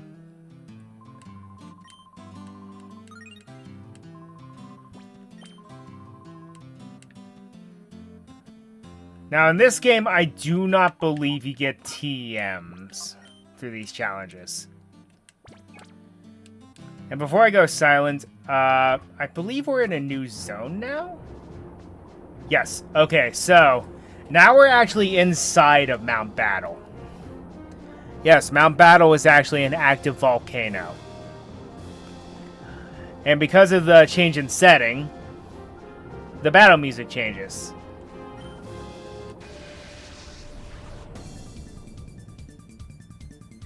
So now we're going to have the Cypher Peon battle theme for all the trainers. It's pretty neat. But anyway, back to silence.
Okay, back for the next area leader. We're blazing through these pretty quickly because a lot of them are not that strong. Anchoring Area 4 is me, Trench. Go, go, go! And he's just a reskin of Arth.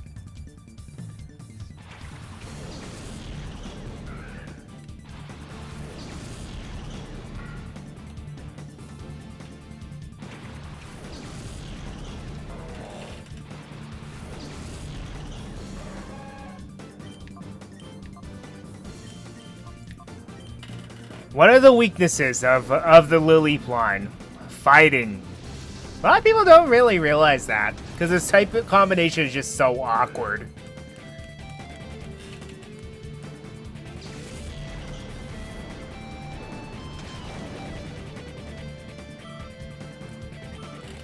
If you need a little clarification, Lilip and Credillia are weak to fighting, ice, and steel. But that's it. I think they're also weak to bug, because surprisingly, rock does not resist that. No, wait a minute. Yes, it does. I'm thinking of, rock. Rock does not resist itself, which is interesting. I'm thinking about that for Almaldo.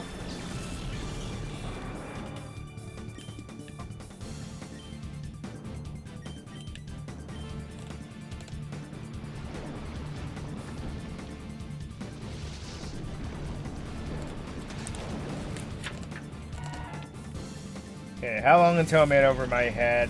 2 more areas, it looks like.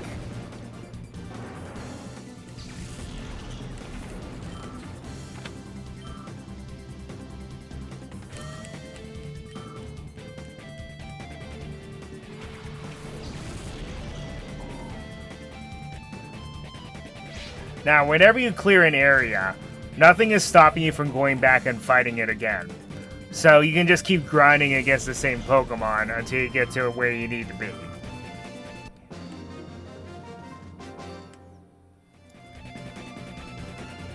Oh yeah, that was spectacular! That was pretty one-sided there, buddy. You battled tremendously well. I'm looking forward to see how far you can go. Go on, collect your Poke Coupons from the break room next door.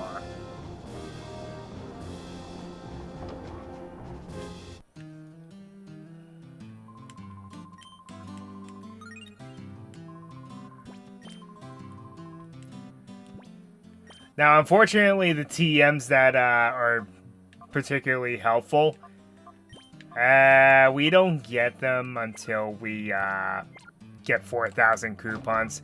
So that can take a little while. So, back to silence.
Time for a little quip. What was that about Sableye not having any weaknesses?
And now we're halfway through Mount Battle.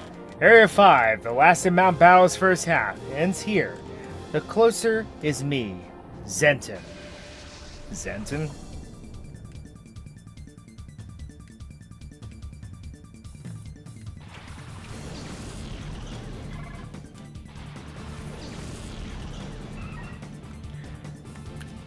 How very swell of you.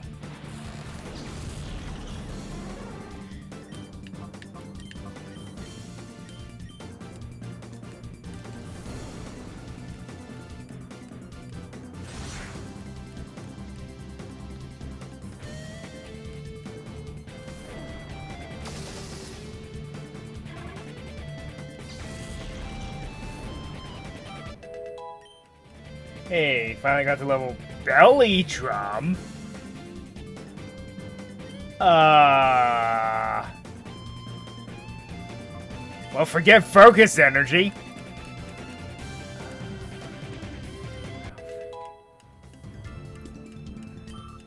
High risk, high reward. Your HP is cut in half, but consequently, you are at +6 attack. Yeah.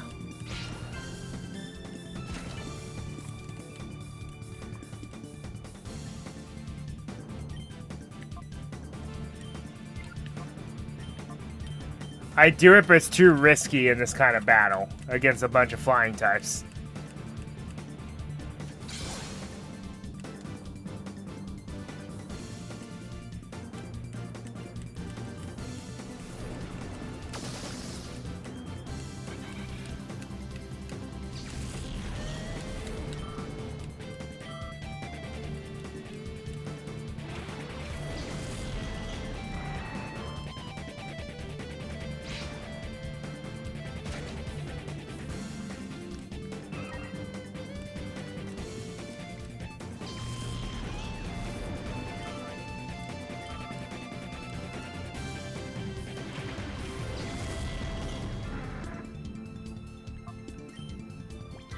Okay, we're starting to get to the point now where Hariyama is greatly catching up to everyone, so we're just going to go ahead and switch out here.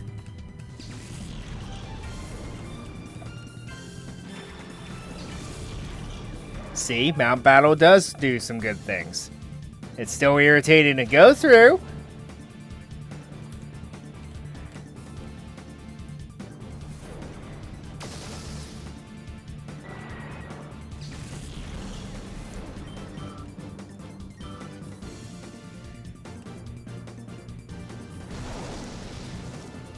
Now I'm just going to be rude here. Provided Quick Claw doesn't work. It did.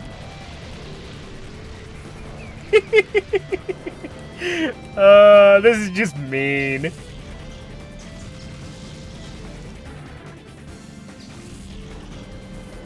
That wasn't even necessary. I just felt like doing it. Yeah, great job.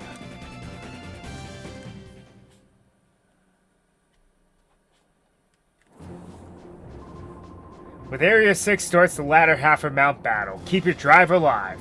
Don't forget to pick up your Poke Coupons in the break room.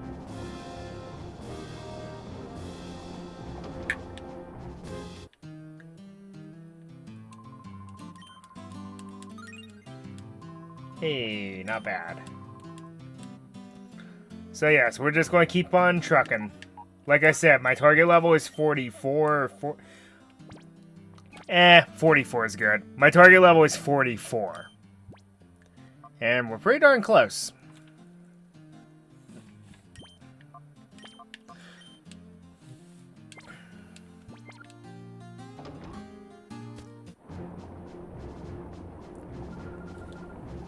Anyway, back to silence.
Okay, and now on to the area leader.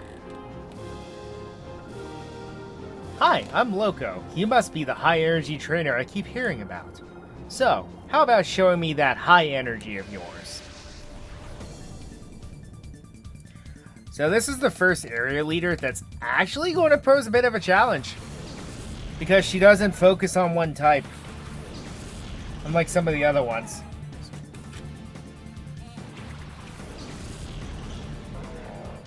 Which is impressive.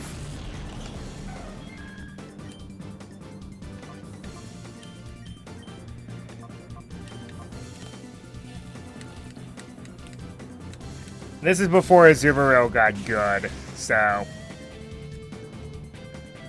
you don't have as much to fear of this thing as you normally would.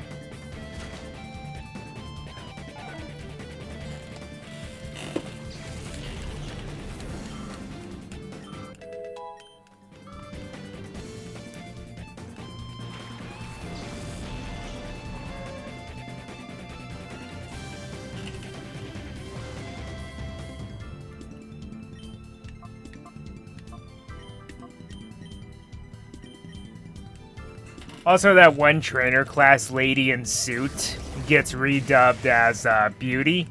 And then the guy and glasses guy are actually changed to casual guy and casual dude later.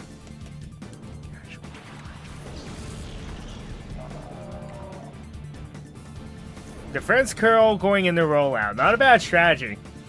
That means that rollout on its own will do more damage.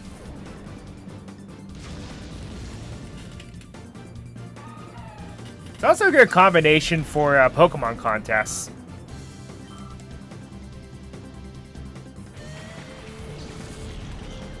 Ah, my fat. Alright, I'm going to set up.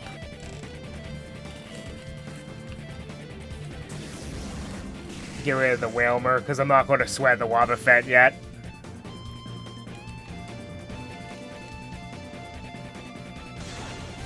Because Wobbuffet on its own can't do anything to you.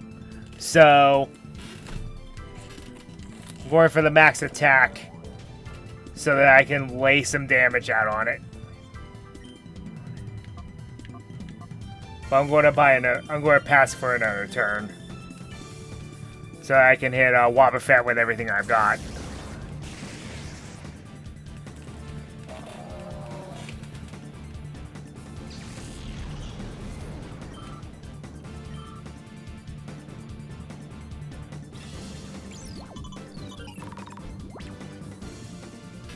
Target acquired.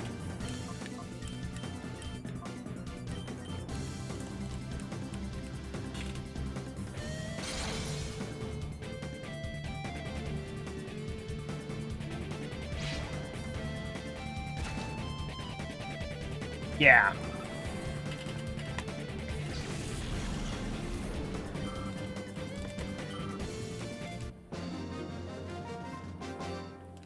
And we're going to go a little bit into the next area, but we're not going to finish the challenge.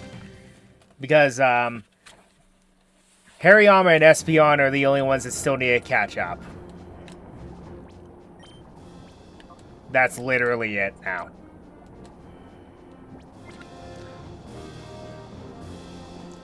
And we're done being inside the volcano. Now we're going out.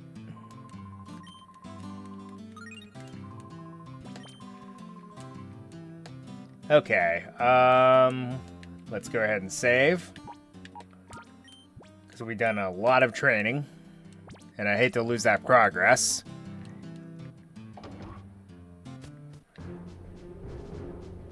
And then the battle theme changes again for the rest of this.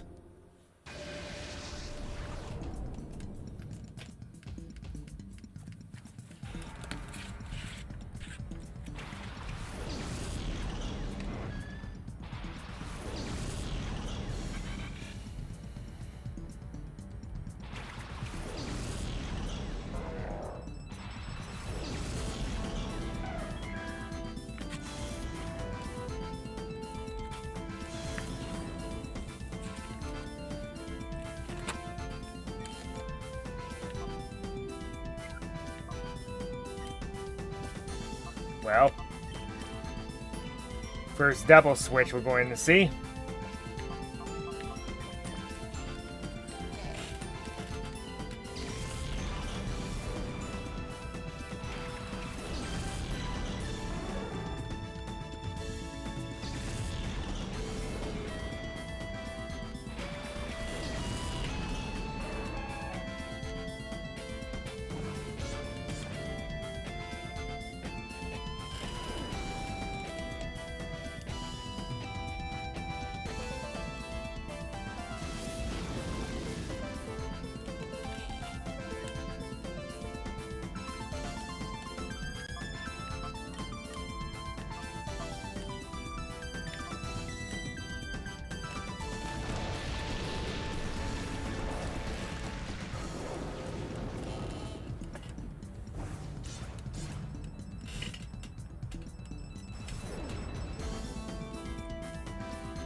Critical hit.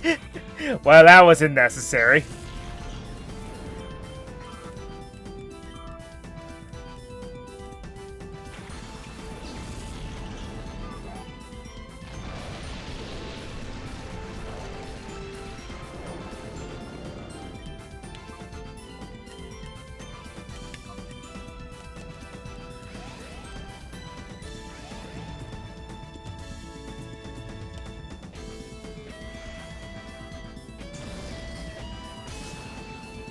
Jeez. What's with all the crits all of a sudden? Was this just like building up?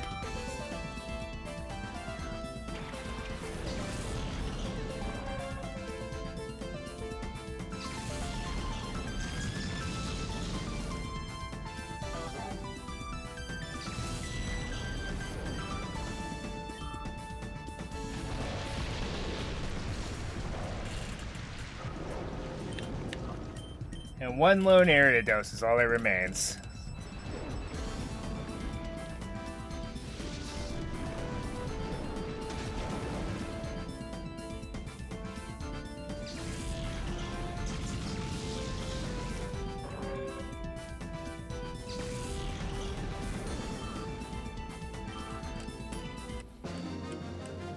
Bum bum.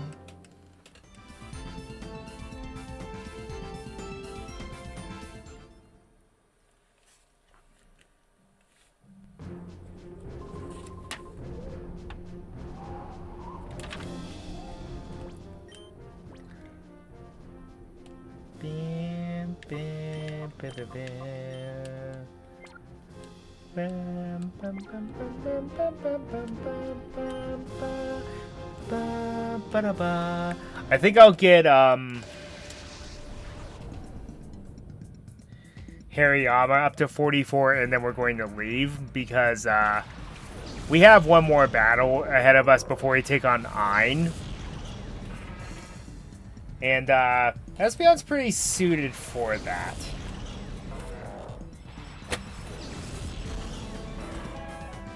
Jeez, this guy, I just looked down. This guy was $9.99.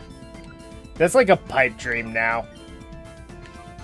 Okay, Lunatone is more defensive than Soul Rock, so go ahead and hit it with an attack.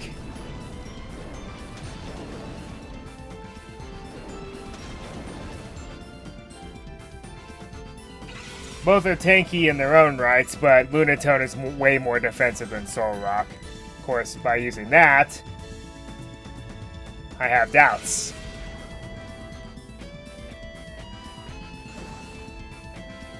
I wish these two Pokemon were better. Because it's such a cool idea. The Sunstone and the Moonstone. Which is funny because both of those exist as evolution stones, but you get what I mean. In fact, both of them can hold that, potentially. A Dunsparce. Wow, yeah, I'm so scared.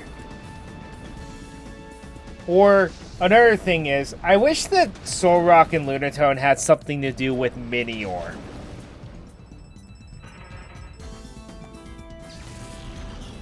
I mean, that just makes sense. Because now you have the sun, the stars, and the moon.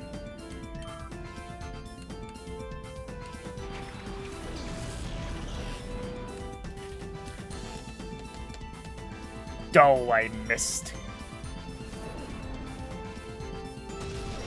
Not a time to be doing that. Thank goodness it didn't get the Omni Boost. It would have, because Dunsparce's ability is Serene Grace, which doubles the chances of if a move has a secondary effect, it doubles the odds of that happening. That's why Air/Toga Kiss is used so much.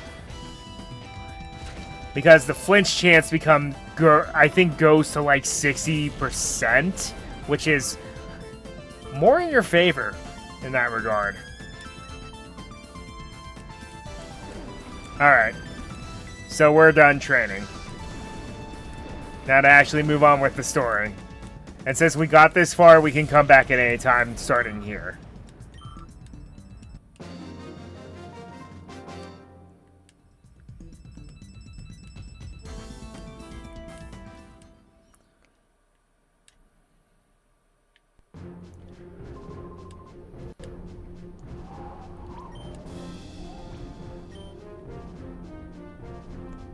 And the Abra teleports you, which makes sense.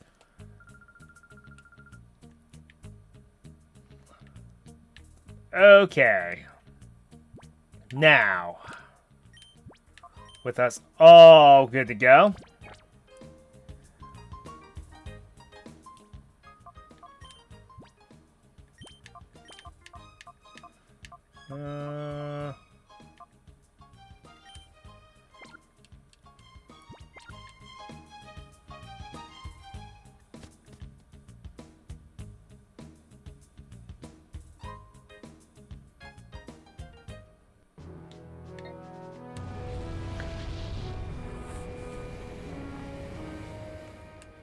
now, Ein's highest level Pokemon is 48, but that doesn't mean anything. And like I said, I hate that they just play the alarm now. The awesome music is gone forever. Well, not really. When you come back here, after you defeated Ein, and after a couple more events happen, it'll be back to normal. And they never set off this alarm again. And all it did was just summon one peon with my second to last party member.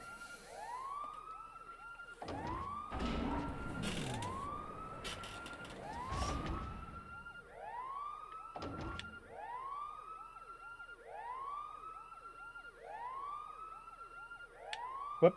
Nope. Getting ahead of myself.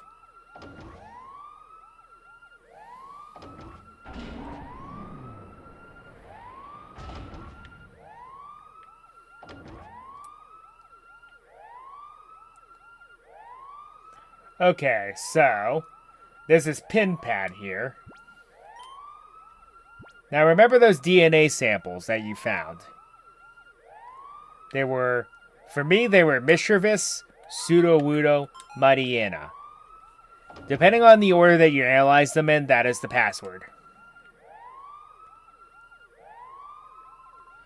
Not once, but twice, but 3 times we meet? Do you recall who I am? I shall revenge my humiliation at Relic Forest.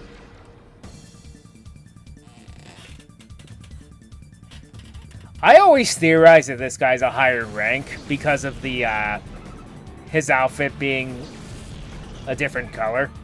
Okay, same thing. We're just going to ignore the Wobbuffet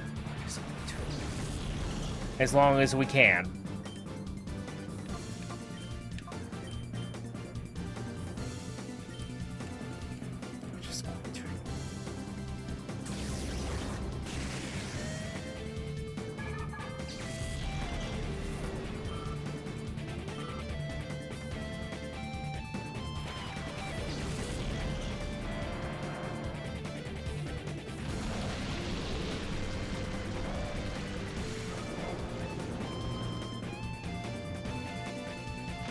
Yeah, that's what I'm afraid of.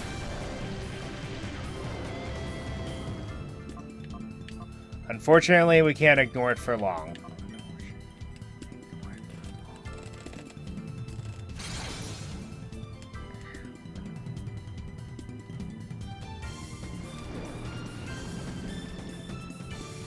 If your mirror coats, the Suicune is going down. You know, that crit would have been nicer on the Wobbuffet instead of something that's quad weak to that surf. Just saying.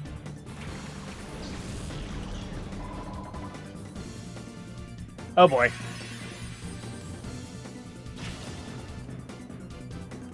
Okay, not quite, but ow!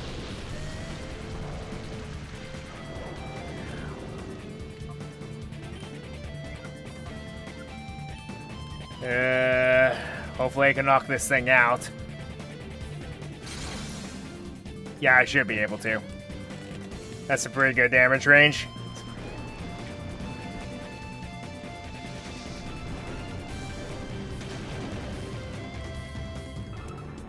Ah, perfect.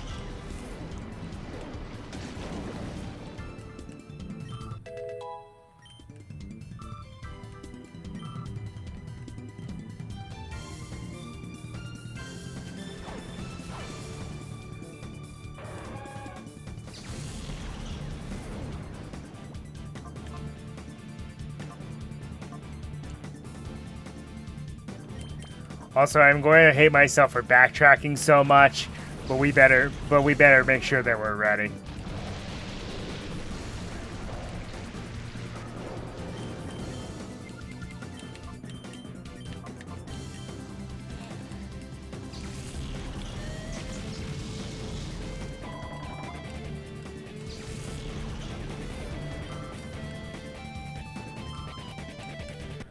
We actually have a pretty tough battle ahead of us.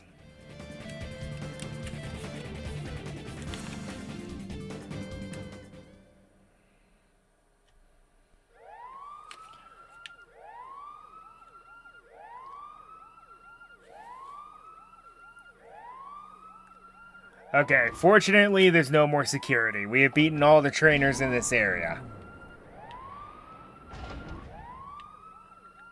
Also, as I mentioned, this is why I like the sequel more, because the backtracking doesn't really happen. There's still backtracking, but they're nice enough to put PCs and healing stations in almost every other area. So, yeah.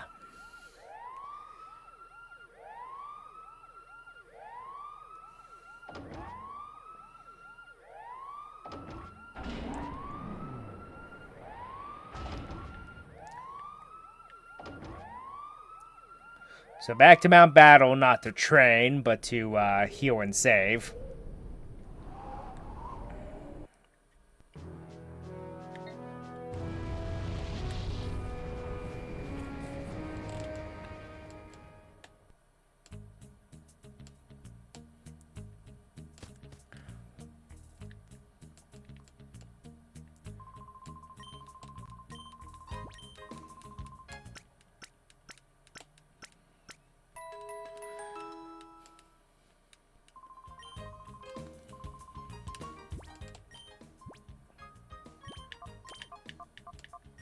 Okay, that's the lineup that we're going to go with. Going to save.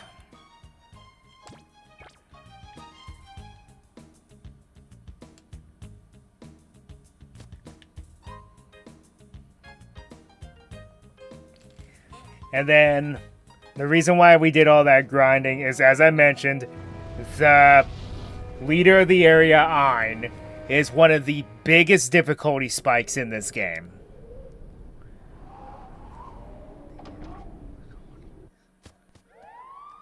Now, he's a big difficulty spike, but the leader of Cypher himself is the largest difficulty spike.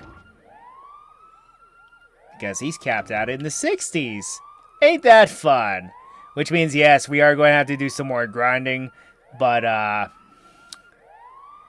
it should be a little simpler. before we get to that point.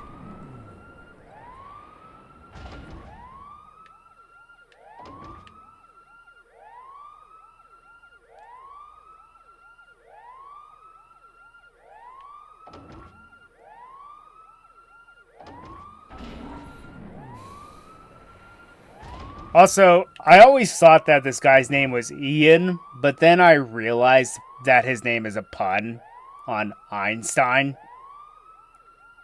So, I think there's an item down here. An HP up. Whatever. Okay, now for him, Ein himself. Good. This disk has been scrubbed of all data. That's done it.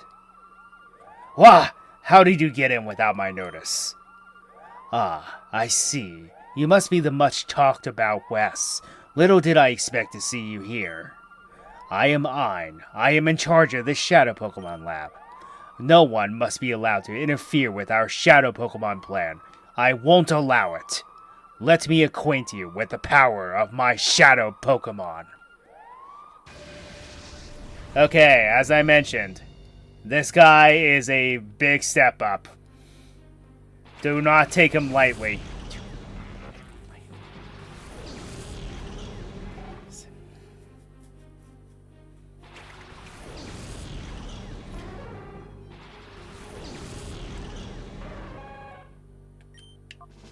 Get a light screen up, and I'm going to set the rain myself, because he likes to do this too. He uses the same strategy that I've been employing with these two, which is Rain Dance Thunder. This is also a bit of a double-edged sword, because Huntail has Swift Swim as its ability, which doesn't kick in until the next turn. That's why it went last. I'm hoping the Quick Claw activates and I can get rid of that Huntail immediately. I'm getting Suicune out of here because, yikes.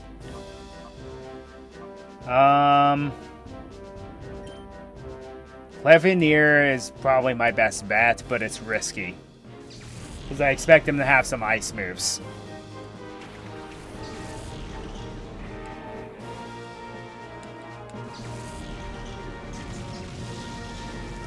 Okay, Huntail down.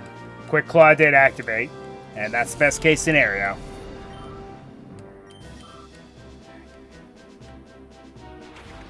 Altaria is his next Pokemon. This thing can be a problem.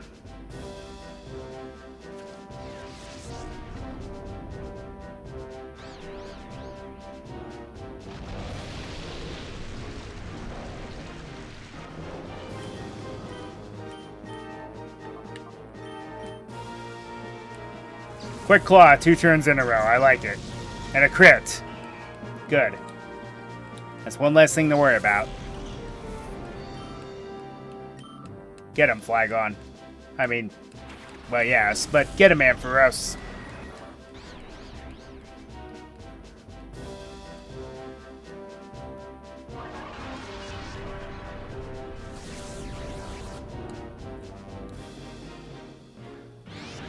Okay, this may actually hurt. Hydro Pump in the rain. Good thing Lantern's not that threatening. Okay, we're going through this guy pretty quickly, and I like that.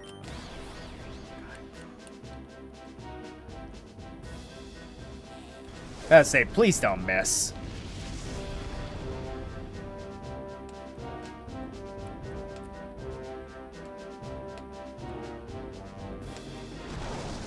If I lose Levianeer in this battle, oh wow. He's doing his job.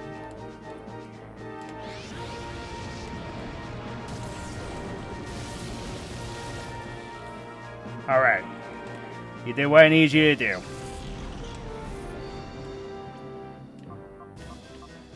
Thanks for that. Let's get Espeon out here.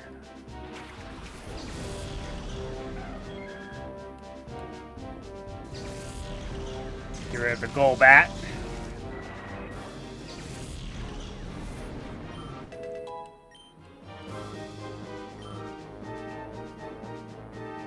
And last but not least, because the other two had Entei and Suicune, of course this guy would have Raikou.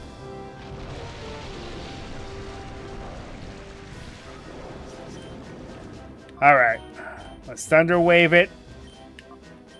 Try to slowly get it down. I'm going to try to get rid of the Lantern because it's going to cause a problem.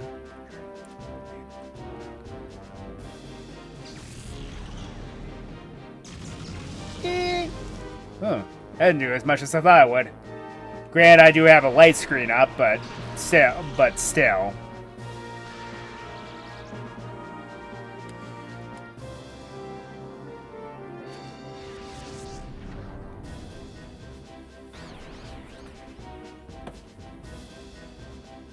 Okay.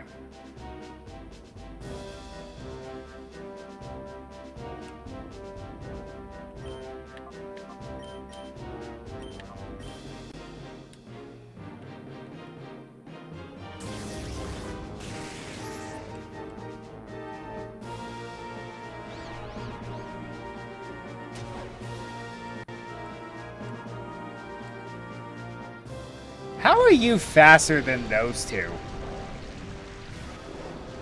The Quick Claw didn't even activate.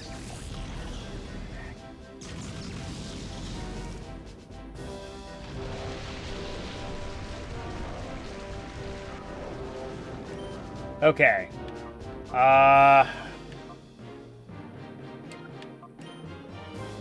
Okay, Espeon is absorbing the thunders from Raikou, which is what I wanted to do. Otherwise, it's going to resort to using Shadow Rush, which I'd rather it not do at this point. Okay, down goes Lantern. Now it's just Raikou.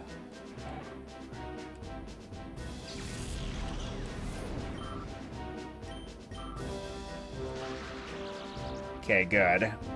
Can't do anything this turn. I get a light screen up, and then I'm going to use Return.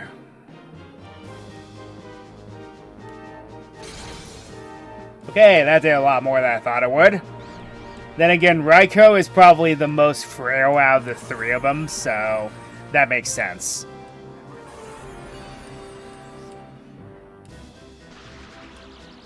Okay, good. You like to see it.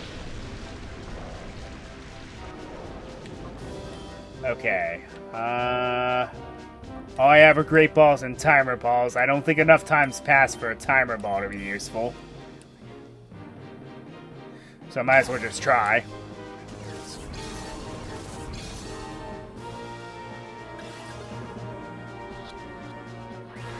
Nope. I didn't think that would work.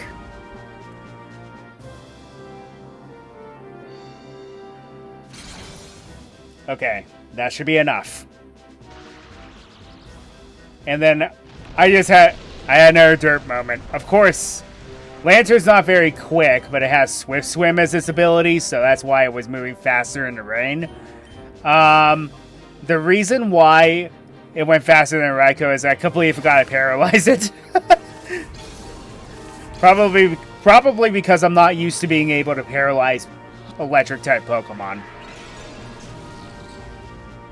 Since they made that an impossibility after starting in Gen 6, I believe.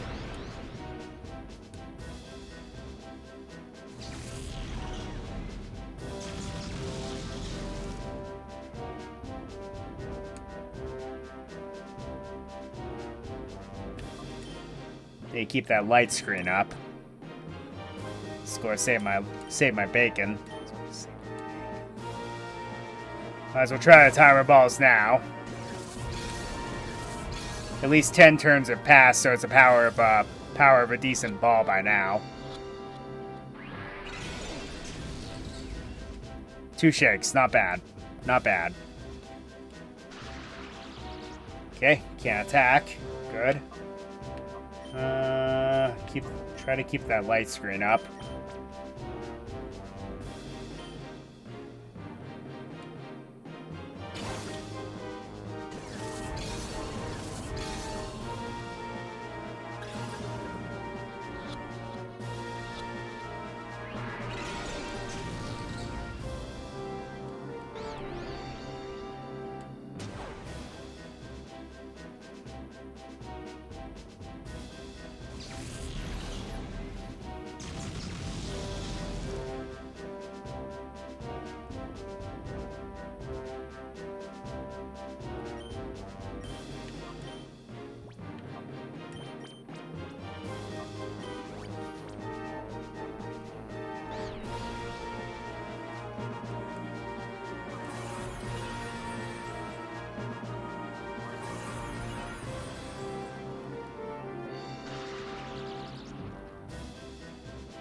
Too paralyzed to move. Love to see it.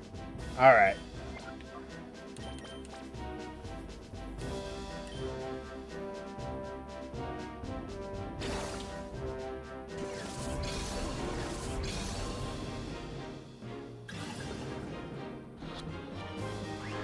Ah. Nothing out of that one.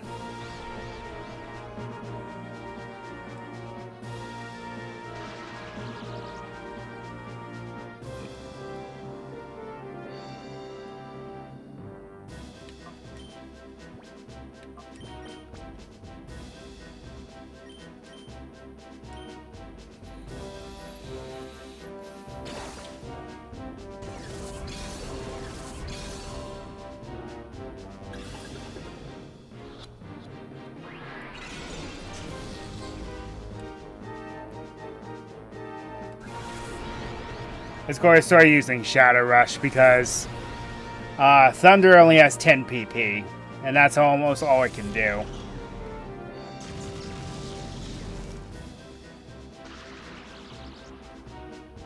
Synchronize does nothing because it's already paralyzed.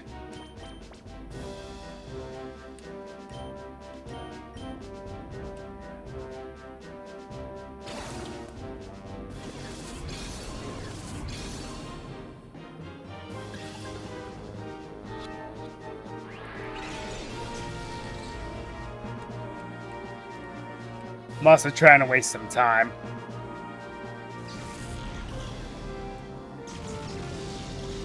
It's not even raining in a hit. It's hit all of those thus far.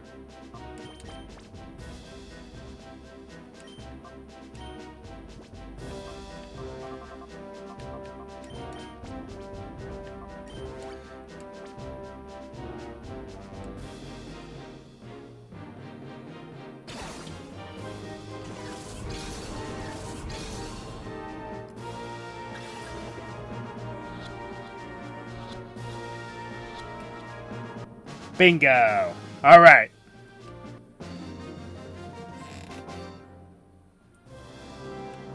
This power, it defies belief.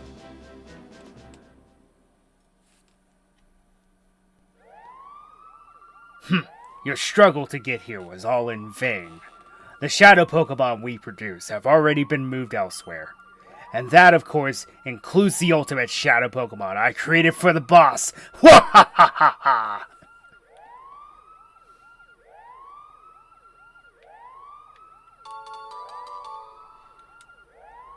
A data ROM. And the TM4 Earthquake. Well, I hate to use this thing, but I do have plan Bs with Earthquake, fortunately, so...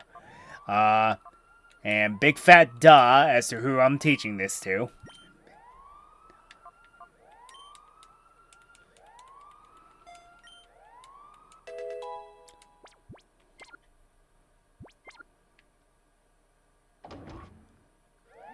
Alright. Time to leave this place now.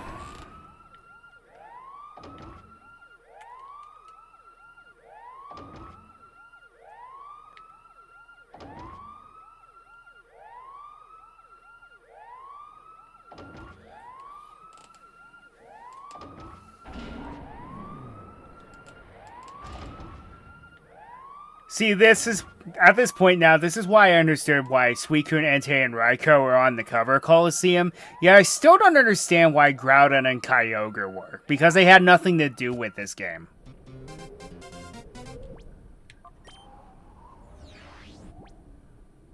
At least the plot, anyway.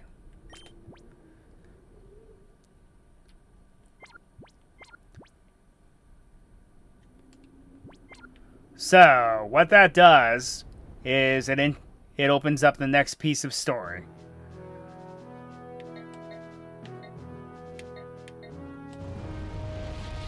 So back to the Under we go.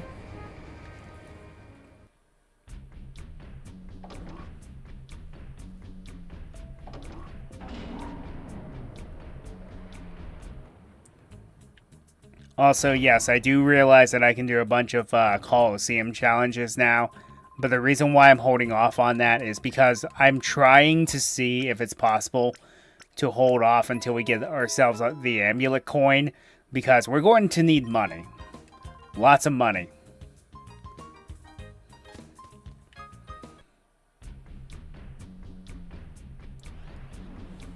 And if one Pokemon enters while holding the amulet coin, the prize money you get at the end is doubled. Yes, really.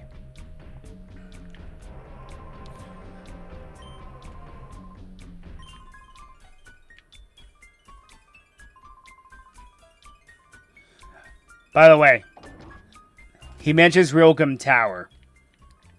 That location will not come into play until you talk to him. Oh, Wes, how did it go? Did you find any data? Oh, now this looks interesting. Let's scope it out right away. Oh hey, this data ROM appears to contain a list of shadow Pokemon that have been made so far. Ah, but no, it looks like they've wiped the data. Wes, please leave this with me. I'll somehow try retrieving information from this data ROM, even if it means going over it little by little. Wes, as soon as I discover anything, I'll email your PDA.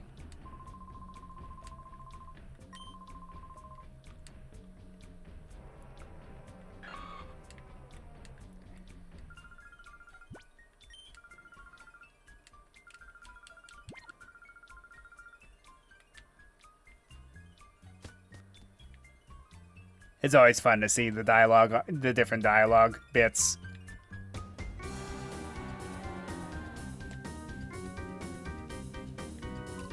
Okay, so you get a hint about Realgum Tower.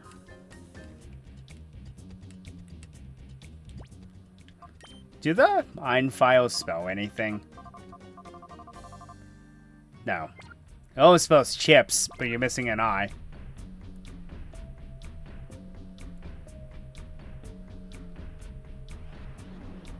I love how useless some of the UFO discs really are. You only use the U disc once, the R disc once, and then really, what other uses are there for them? Okay, I'm saving. I better.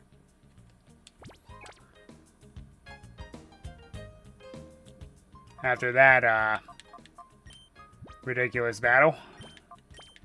Okay, next. Those two should be my leads.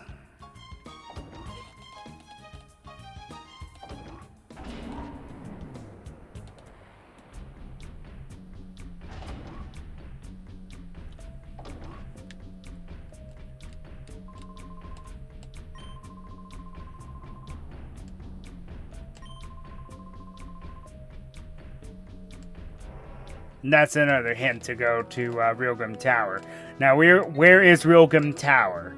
Well, Realgum Tower is what replaces the construction lot. But there are a couple of things that I still need to do real quick.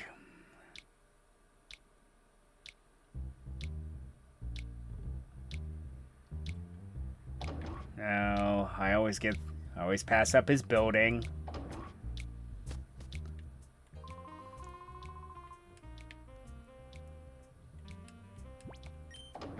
Secret door, secret door, secret door, secret door.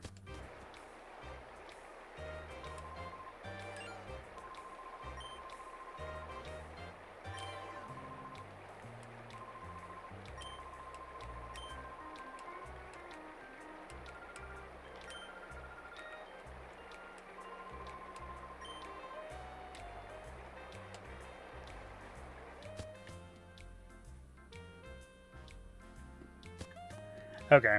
I thought there was something here.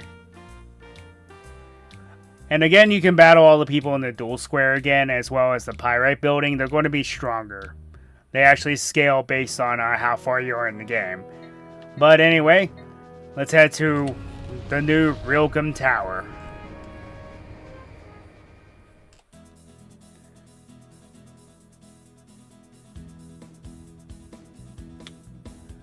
Rather immaculate, ain't it?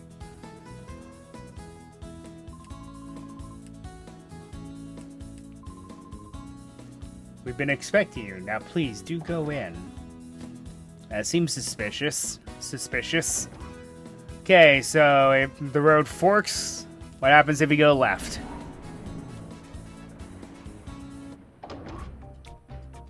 Well, well, well. Look who it is.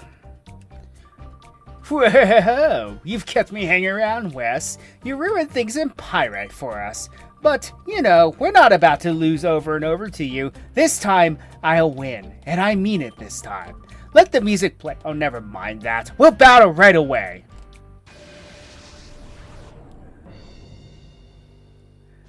It feels weird not having his groovy battle music. But this shows you how much more serious he is.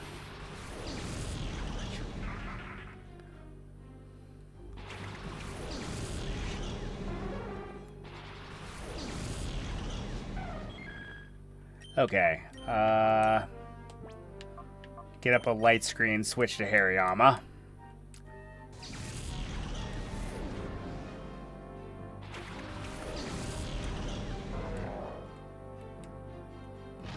Thanks for the rain. I appreciate it. Now, his strategies haven't really changed. He's more in your face this time, though.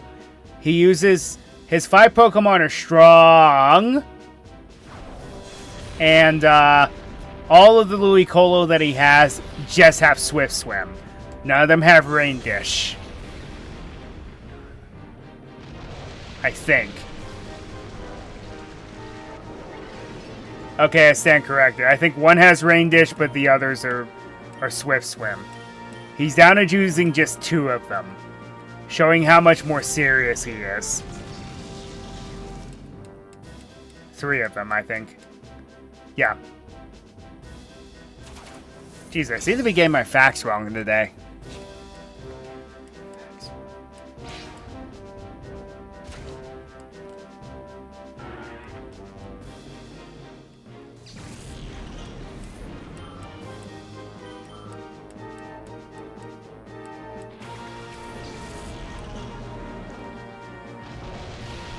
I will definitely say, though, Golduck's 3D sprite is not very good.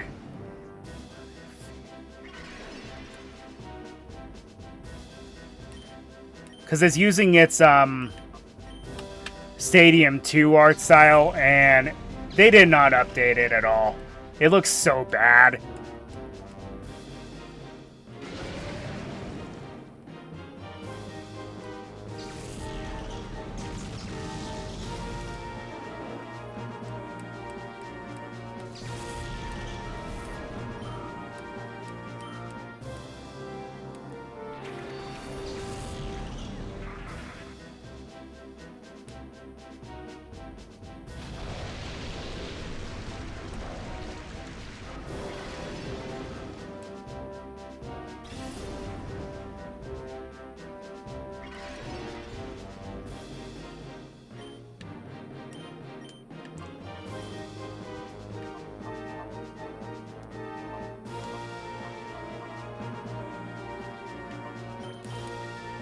All sans my Espeon are kind of risky against Ludicolo, because I expect at least one of them to have Ice Beam.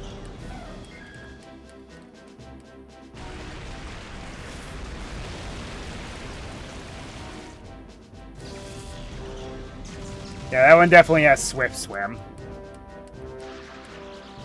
Good. That'll slow it down at least.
Okay, I'm switching out my Ampharos. It did its job.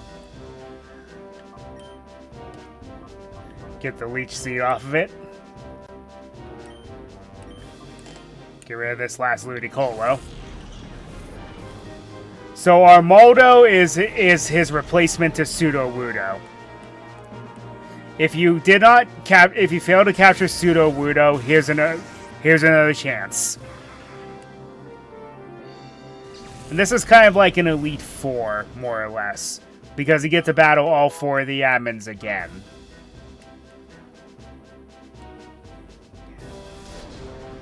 Not in a row, though. There are some little breaks here and there. But 2 of them you can definitely battle in a row.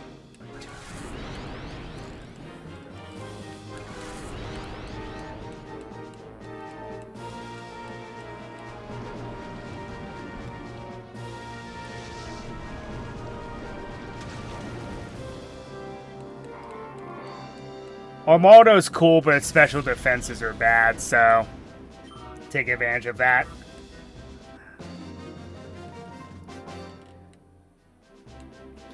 I'm an awesome dancer, but I can't win in battles.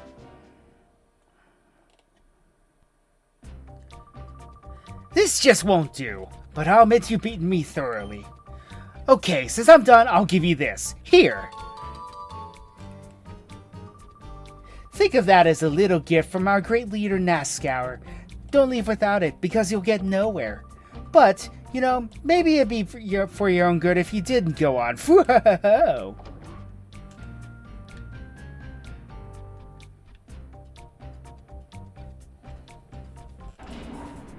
Also, fortunately, they're not completely cruel to you. You have a place to heal up here.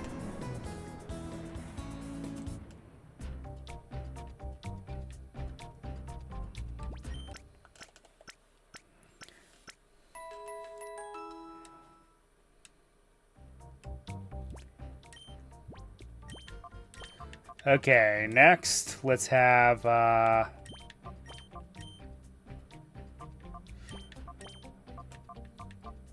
Actually, I like you two. Might be a little weird to do this, but I am going to take advantage of Flygon having Earthquake, because Suicune has a very high physical defense, and is very bulky, so it could probably eat a couple Earthquakes without taking too much damage. And if it does, we have healing items. So.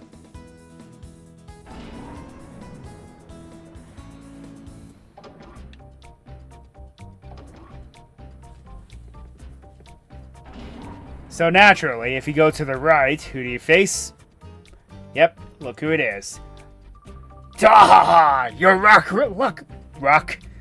luck ran out when you showed up before me. Your stab at adventure's gone on long enough. Now I actually tied with you before, so...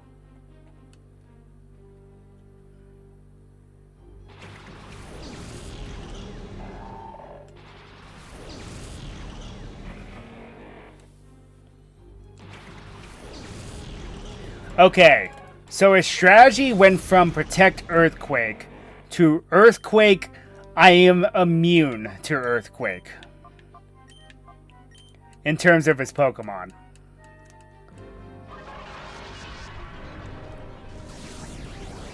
Because all of his Pokemon are either Flying type or they have Levitate. Also, my Flygon is faster than his. Good to know. And that's the only thing it hits, because everything else has Levitate. Go for the Ice move.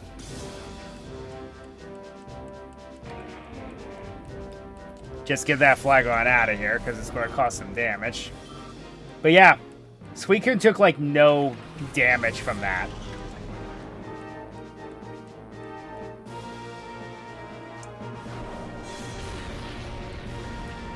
Claydol's more defensive than it is offensive, so I'm not too afraid of that.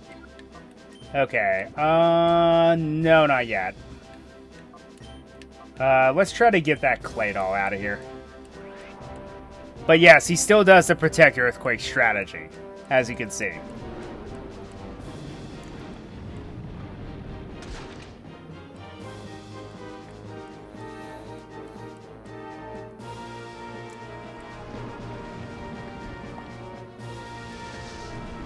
So Mirror B was more about aggression, paired up with swift swim strategies.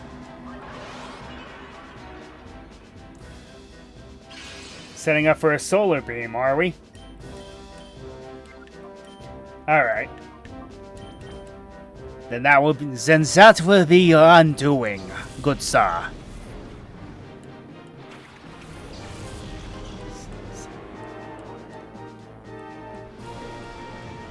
This won't do as much under the sun, but it will knock out the Claydol.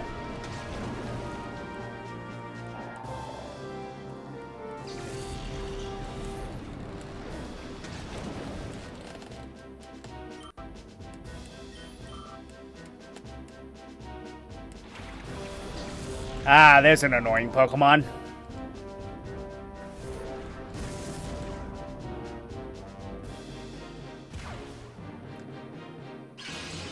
One of the few water ground types in the series.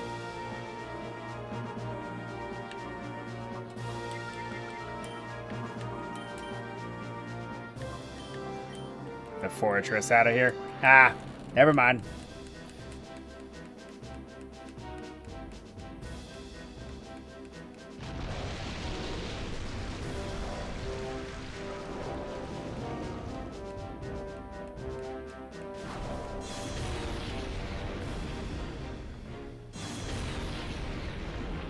Ow.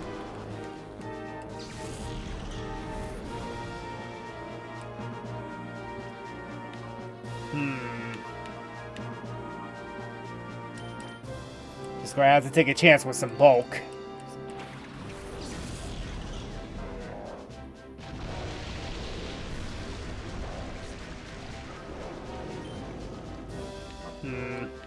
You're not looking so hot. Let's heal you up. And then Hariyama can lay some smackdown. Let's try to get the fortress out of here.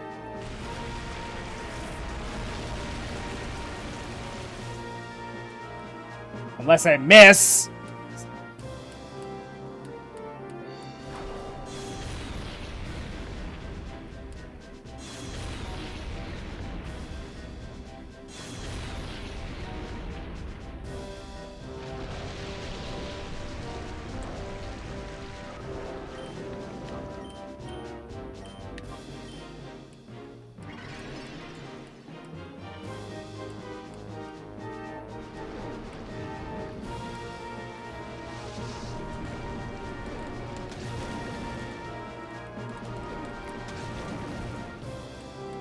Jeez, that did far more than I thought it would.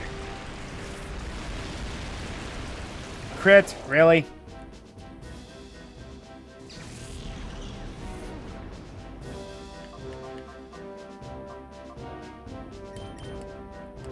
Alright, Levianeer, get back out here.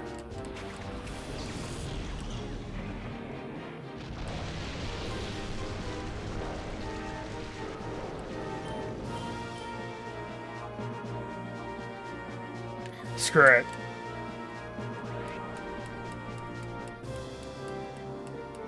Oh well, we're gonna make sure at least one goes down.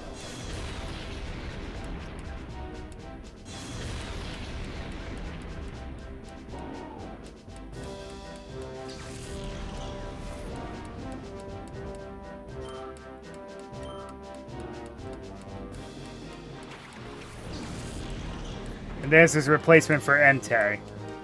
If you had missed Entei, this would be another chance to get it.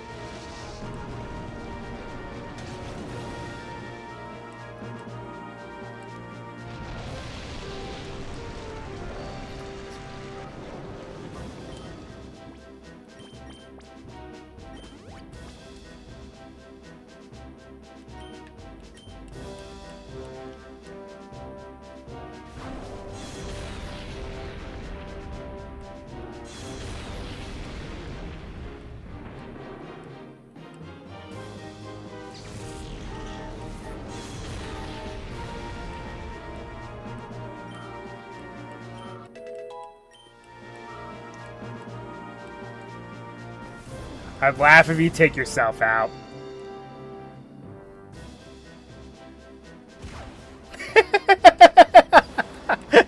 Perfect. Perfect.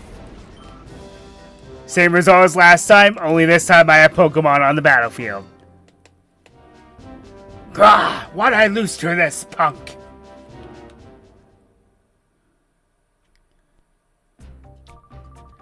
In all the time I've been battling, my only losses came at the hands of Master Nazscour and you. Now take this, it's your passport to terror and despair. If you're thinking of turning back, now's the time to do it. Go on home to mommy. Da ha ha!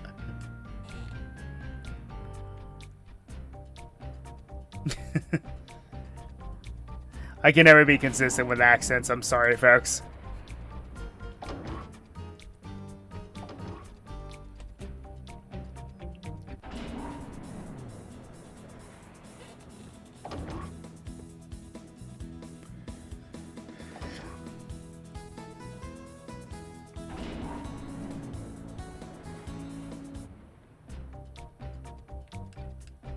Okay.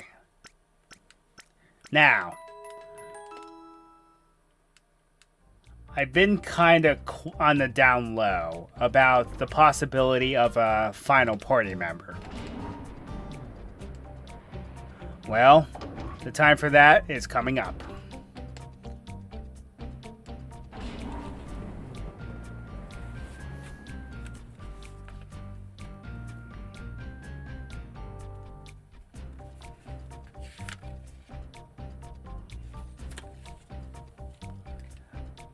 Okay, these two peons are in our way. They both have shadow Pokemon. Neither of them are the ones that I'm going to be adding to the team, though.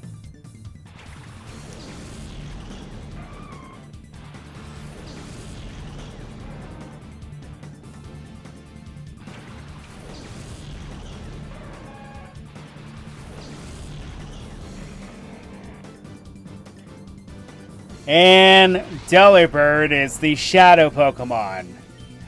Delibird holds first place for being one of the weakest Pokemon in existence. I am not exaggerating when I say that.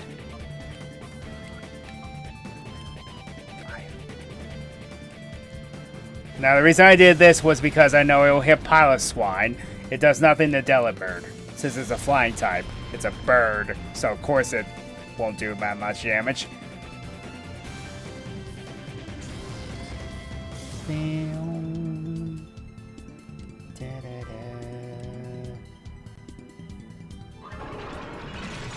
Well, that's annoying. This thing knows Blizzard anyway, so... Ish.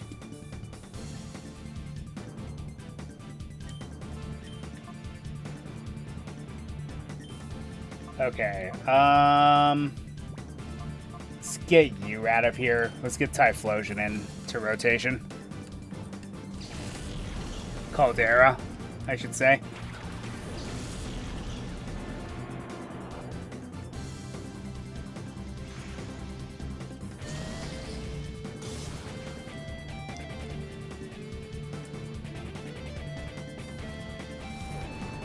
One HP on the Piloswine. Woohoo!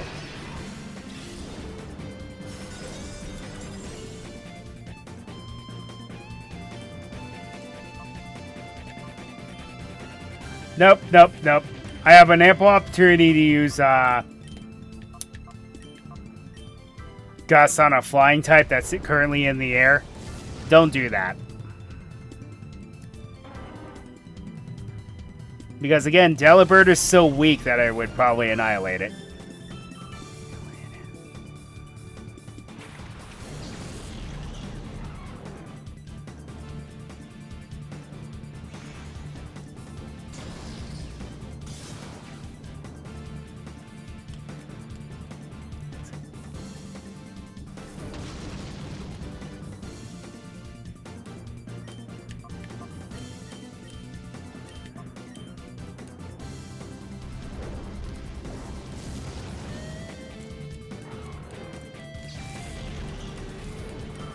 Ice types. Very good offensively, terrible defensively.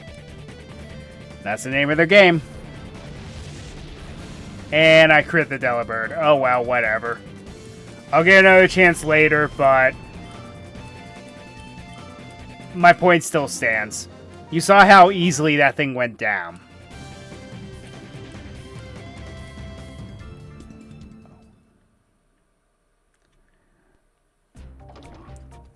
I can't always have a perfect run, can I? Critical hits have to screw me over somehow. Okay, so... yeah. So the party member won't be happening for a bit. By process of elimination, you probably guess that the other two Cypher admins are here.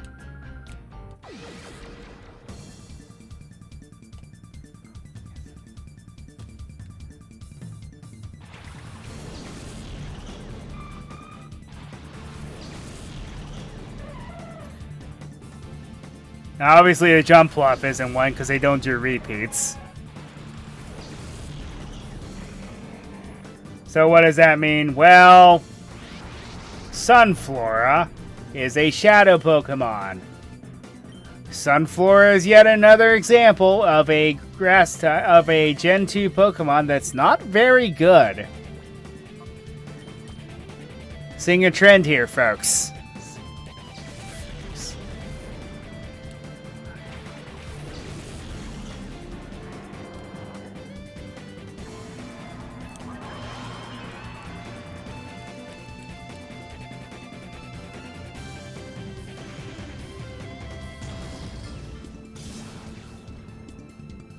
Quad weakness. Gotta love them.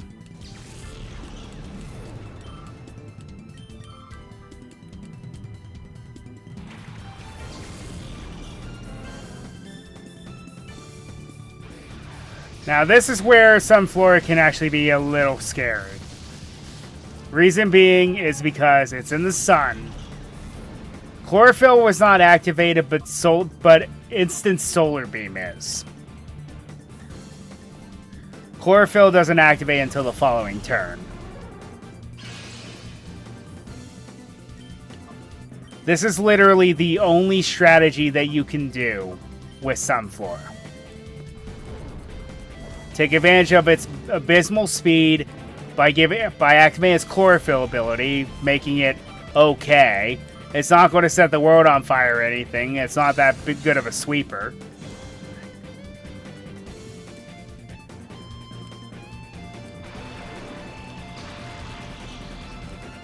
But the monstrous special attack does kind of make up for it. But those are the only compliments I'm going to give it. Otherwise, don't bother.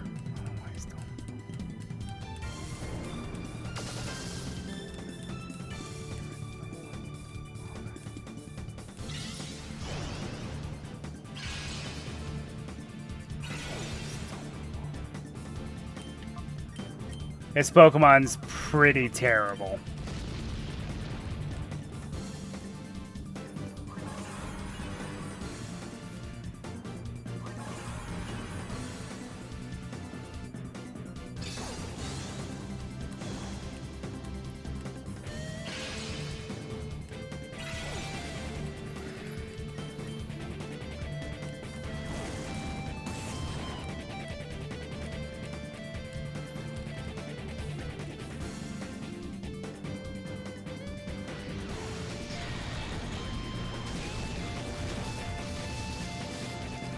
Ow. Granted, you are +2, but... Ow.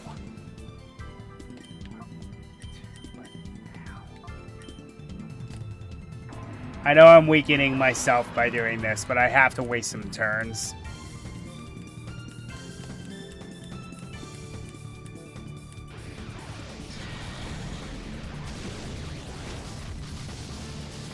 Okay, this thing's starting to slowly become a menace.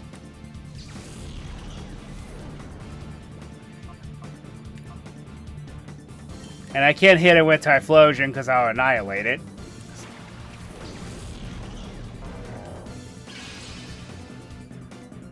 Let's go with Vital Throw because that's less risky. Because Cross Chop has a high critical hit chance. And Dig does almost nothing, so...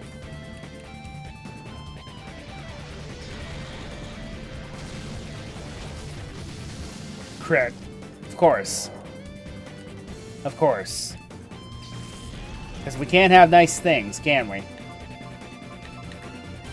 I guess this is what I get for trashing Sunflora.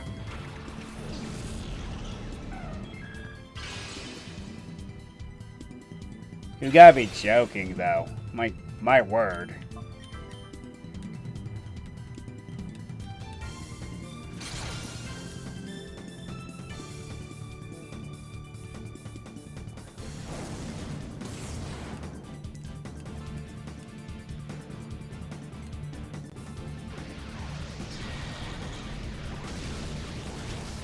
Well, this is my fault for setting the sun.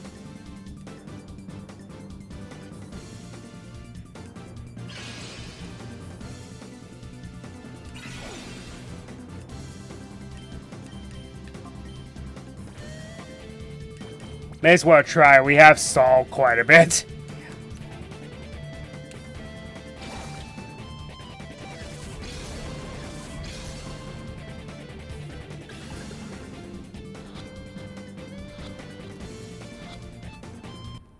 Okay.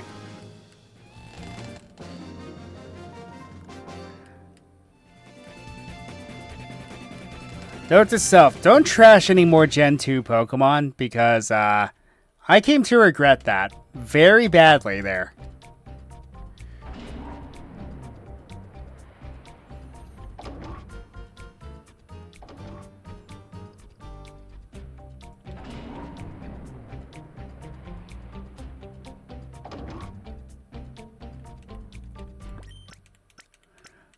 By the way, yes, you can talk to this old man here. You could probably guess that because we're in the middle of Cypher's actual headquarters, that this is obviously a trap. Because as soon as you talk to him.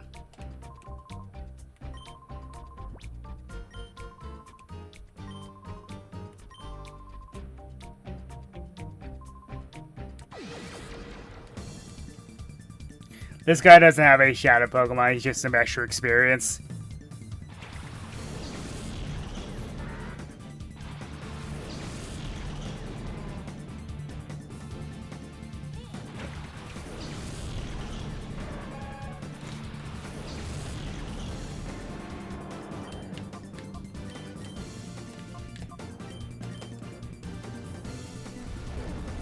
Also, I love how compared to the admins, how much of a pushover the peons are compared to them.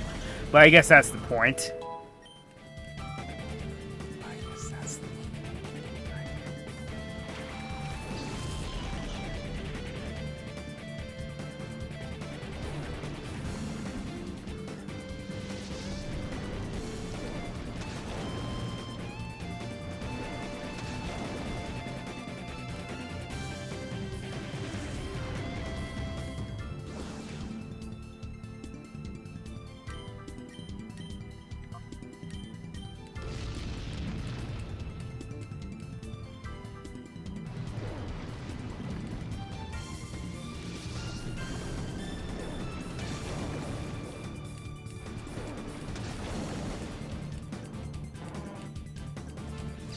Higher damage roll that time.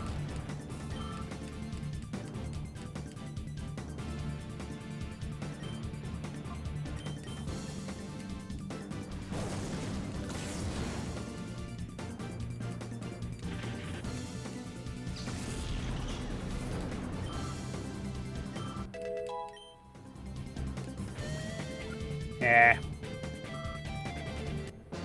Caldera doesn't need it.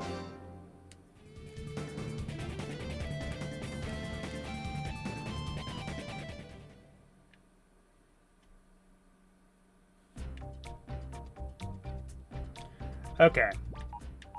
So, unfortunately, we missed another Shadow Pokemon. But, like I said, we'll get a chance later to get it. Unfortunately, this game is not as forgiving as the sequel is. But we'll get there when we get there. So, obviously, you know who's next. Since we took down Mirabi and Dakim, that means that this way has to lead to Venus. Oh, it's as if I know.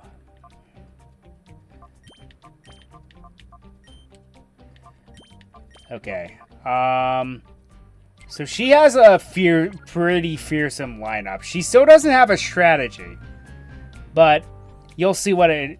But she doesn't have a coherent strategy, but it's a pretty decent one, all things considered. Oh well, if it isn't that darling boy and girl, what kept you so long? I'm rather tired of waiting. Now say your goodbyes. This time I really am going to be as serious can be.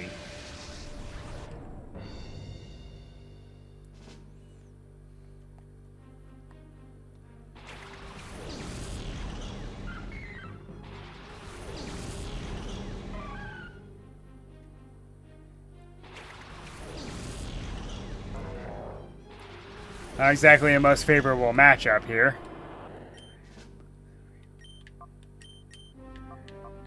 And just to make sure we can deal with this thing. So, her strategy is not straightforward.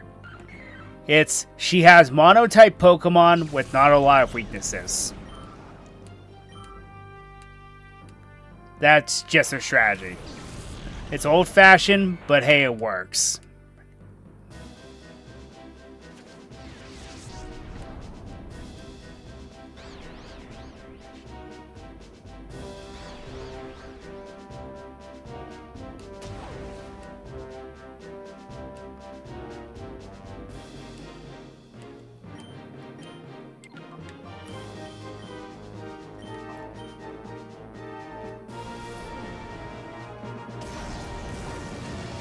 I know I'm rolling the dice with Fire Blast, but I'm just making sure that I get my point across.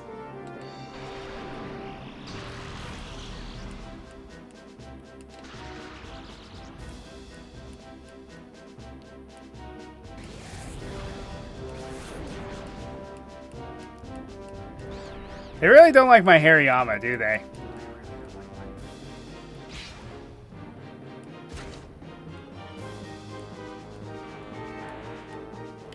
Well, he doesn't like you either.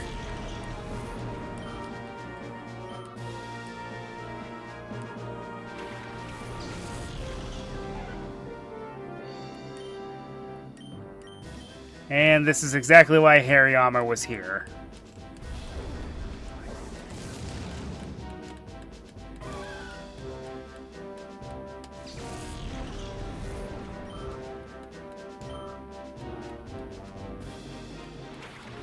Milotic is her new ace. If you had not captured Suicune, this is your next chance to get it. Wow, confused, paralyzed, and attracted. That's just unfortunate. Well, in that case, let's go to Ampharos and Suicune.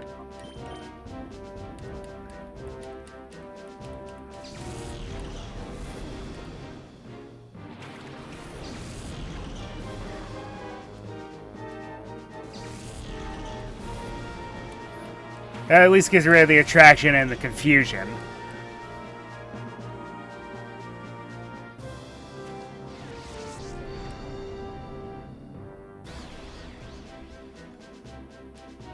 That's her other strategy, status problems.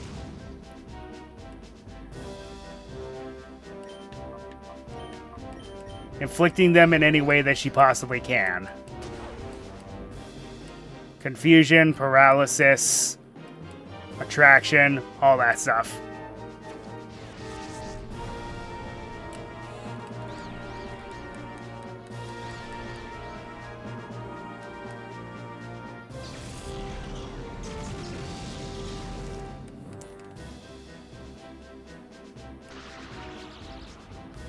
That can be a problem, because that activates Marvel Scale.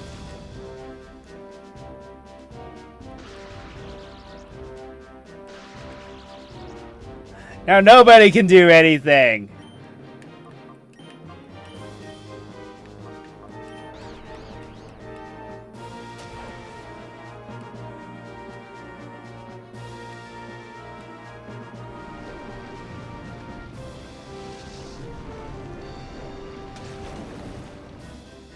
I gotta be fair, I do like my Lodix animation in this series, in this part of the series.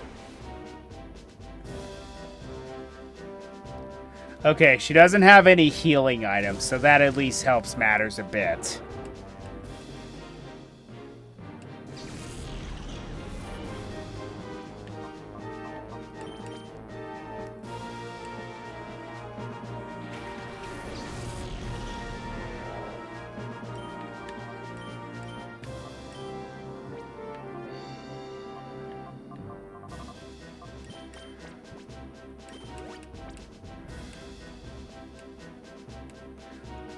Get that out of the way.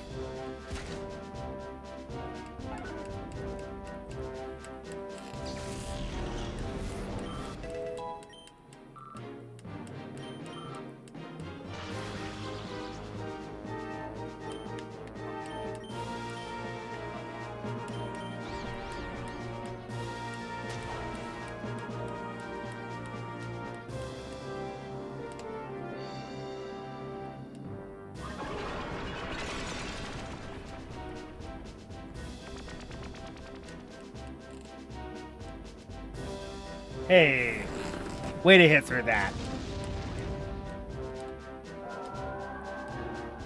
That wasn't too bad.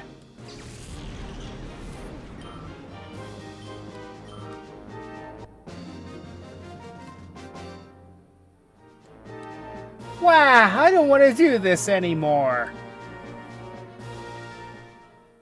Should probably find a better line of work then. Me? Lose again? My pride will not stand for it. Here, take this thing away. For that, I want your silence that this battle never happened. I shall forget that I ever battled with you. Yes, that's what I will do. Ho ho ho ho. How does she move so easily in that long dress?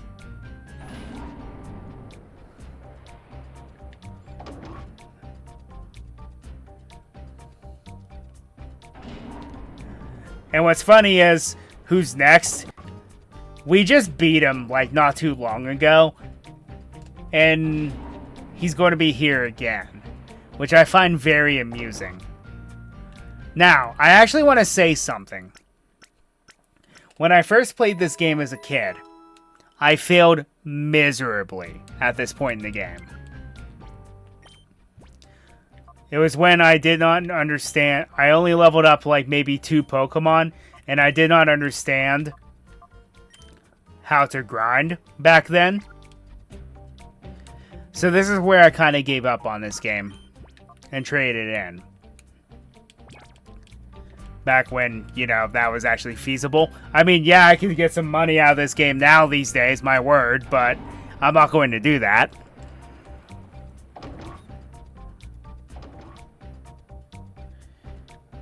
So, we're going to end this episode off after we defeat the final admin, and I'm going to show you all who our next party member will be as well. I'll be able to. I think I will also be able to show you a little trick that this game has.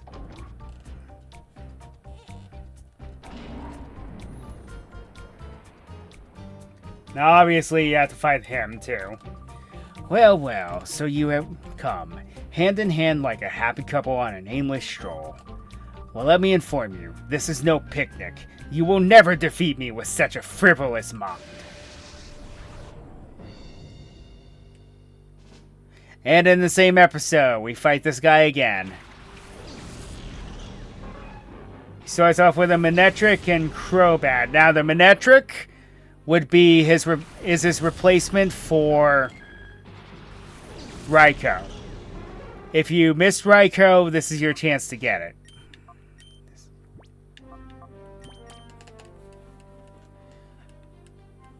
Obviously, because you immediately battle this guy again. Now, level 50's pretty scary. I'm not going to lie.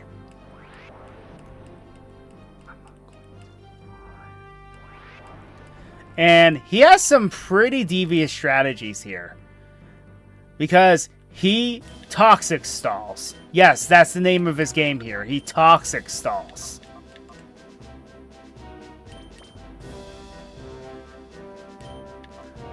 I better just get rid of that Manectric as soon as possible, because it's going to cause some trouble. Now, if I were to lose any Pokemon to anybody, it would definitely be this guy. But yes, his strategy is toxic stalling, as well as sending out Pokemon that are vulnerable to electricity. Pairing them up along with Pokemon that have Lightning Rod as their ability. So therefore, you really can't take advantage of their big weaknesses this way.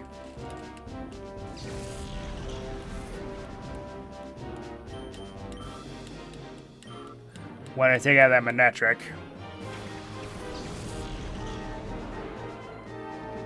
Now there's a fierce Pokemon if I ever saw one. Starmie can be a very scary Pokemon. Okay, so... going to predict... It's going to definitely use Ice Beam. I might as well just stay in and try to do what I can.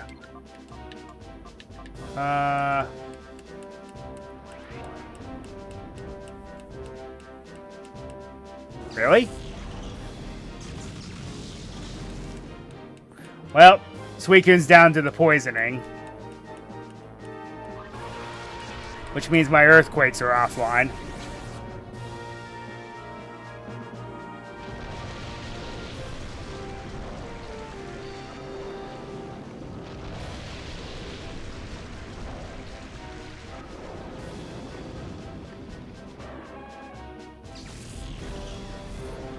This is risky, though, because,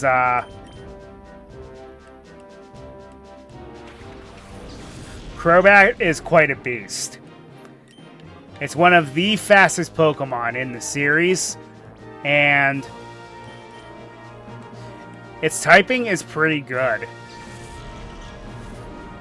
Who would have ever thought that Zubat would actually be worthwhile? That, and I'm giving his Starmie a boost. Good thing it missed, because that probably would have annihilated my Espeon there. Unfortunately, Synchronize doesn't work here. But that's not the point. Get out of here.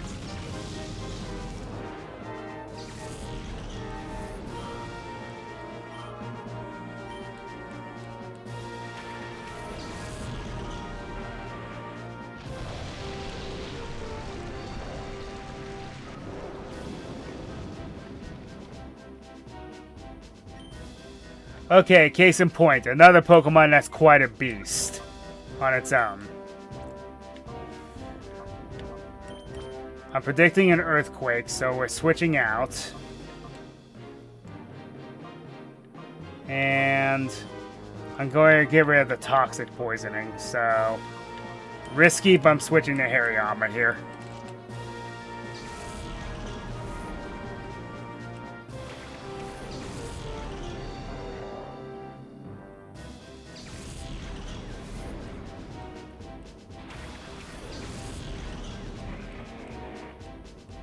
Protect. Okay.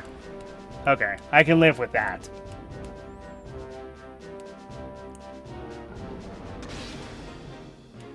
I like that animation, by the way.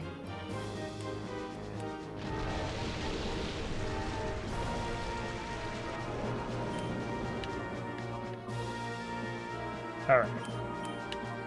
Well, let's try to get rid of the Rhydon at least.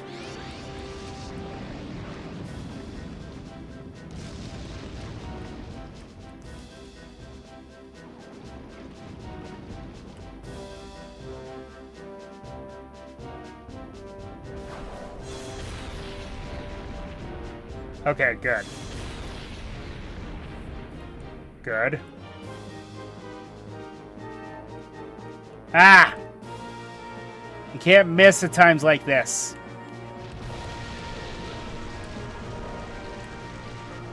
Okay, so I'm predicting a Protect turn. So in that case, I'm going to just go for Dragon Breath. I'm just going to switch out.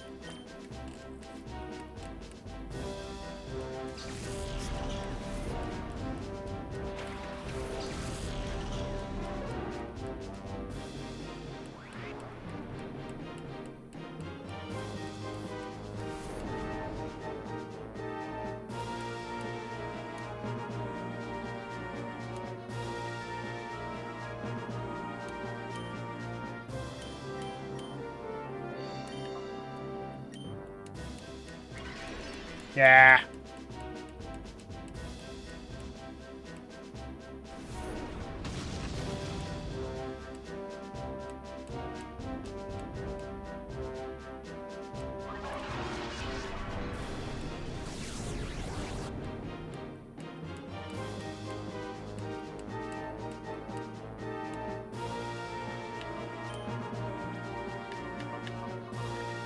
Alright.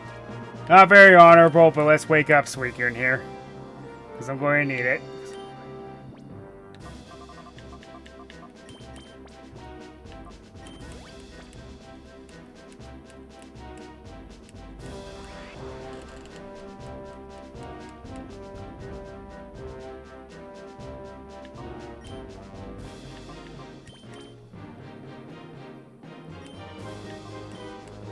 I mean, it's not going to do me a bit of good because,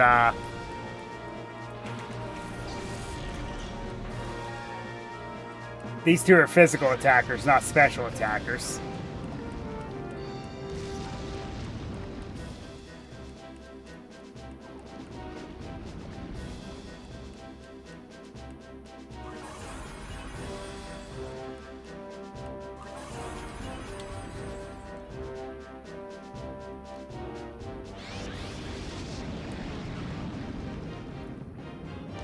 Okay, since he's going to stall this turn, I'm going to set up the rain and then just waste a turn.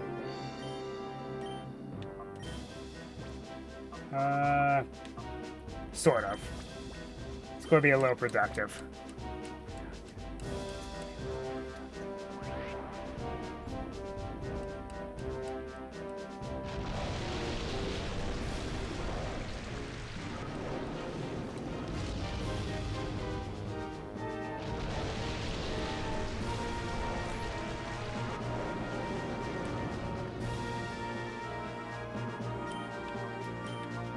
Okay, predicting the dig on Ampharos, switching out to Flygon.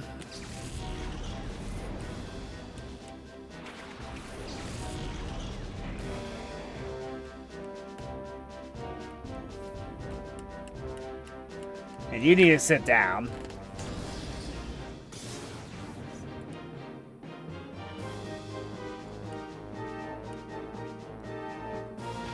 Yep. Read you like a book.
Okay, yeah, one more.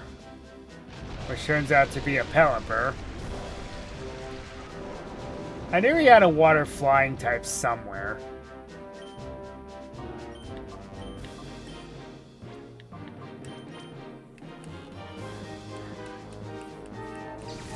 The only team member who didn't really contribute too much was my Typhlosion.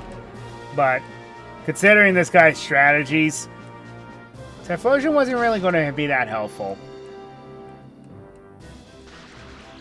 Good. Slow that thing down a bit.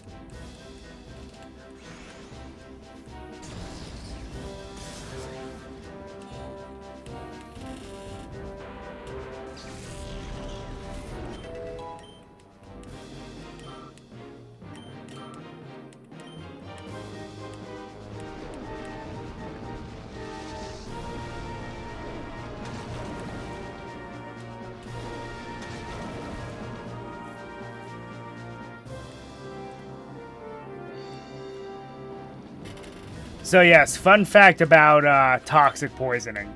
Whenever you switch out, it resets. I chose Thunderbolt in case the Quick Claw kicked in. So it just does the normal amount that normal poison would do.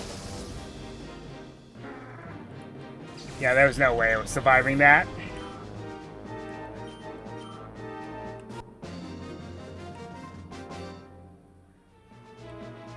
Ah, he has improved since our last meeting.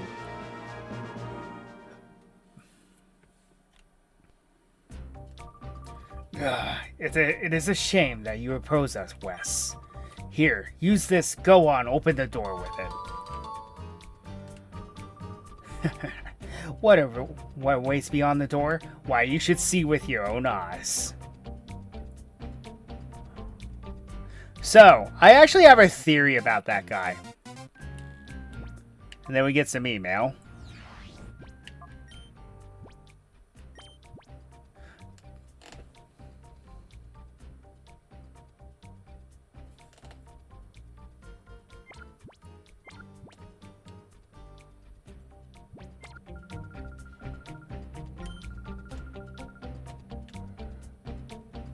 So,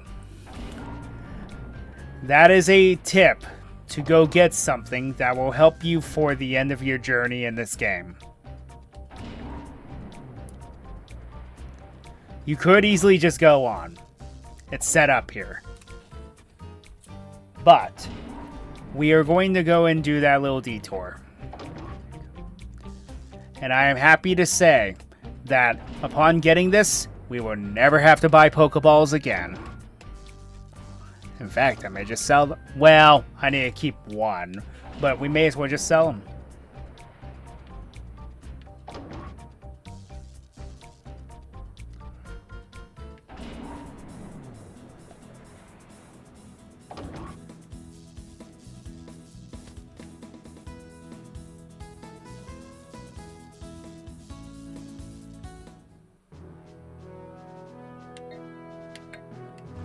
I didn't mean to go there.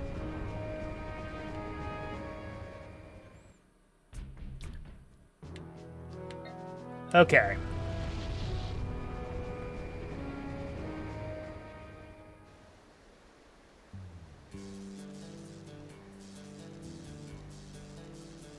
I love how the hill doesn't count as a footstep.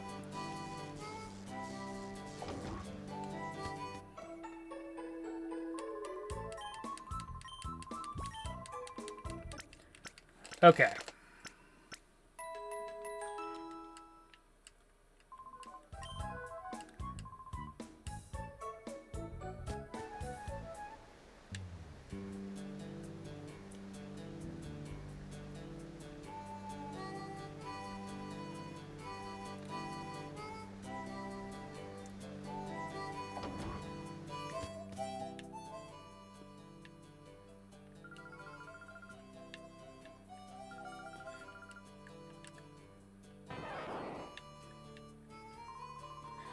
Oh, Brewery and Wes, it's good to see you back.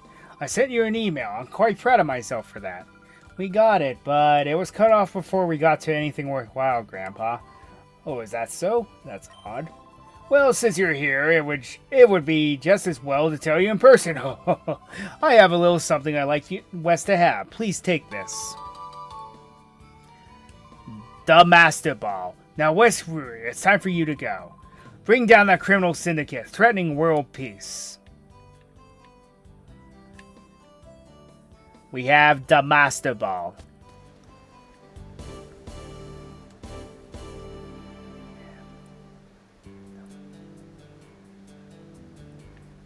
Yeah. I'll buy more supplies in the under. Anyway, yeah, I know this episode's a bit longer than usual, but it's to prove a point about something.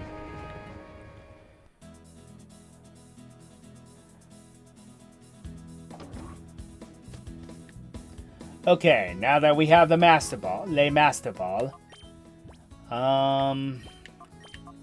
to need Caldera up front.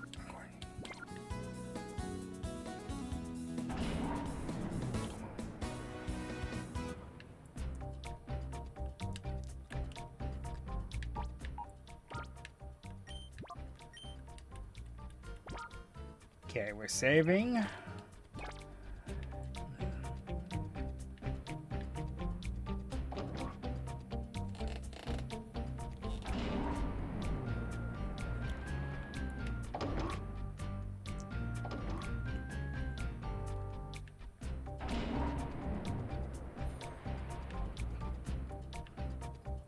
Okay, so those 4 ID badges are meant for these slots here. So, Mirror B, Dakeem,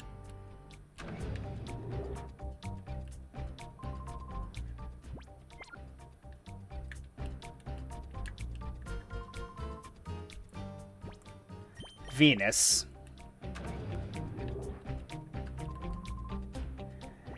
and Ein.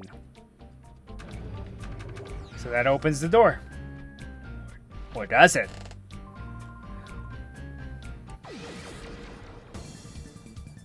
Yeah, this guy tries to stop you right before you make it through the sealed door.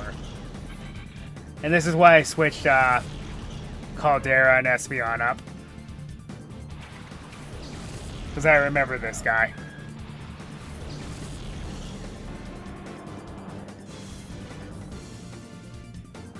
But anyway, he's important because he has our final party member.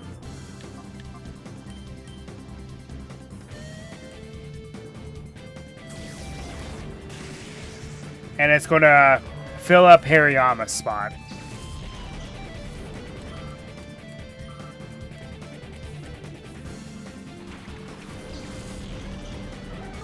Heracross is a shadow Pokemon.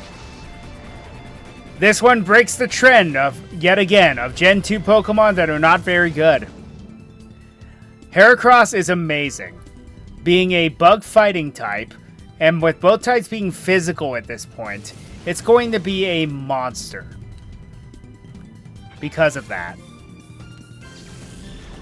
And yes, it actually does have a fighting move to use, because naturally it has Brick Break. Now, under normal circumstances, we would be battling it. Well, guess what, folks? I'm going to show you something very neat. So, you select the Master Ball, and then you switch it with any other Pokeball. Waste a turn, and watch what happens.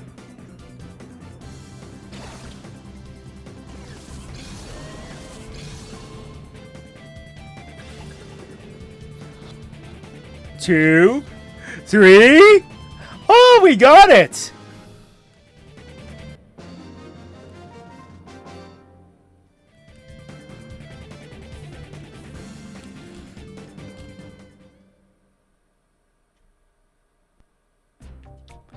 Okay, now then, with that guy out of the way, I'm going to withdraw the Heracross and then save. I'm going to show you something very interesting about what I just did there.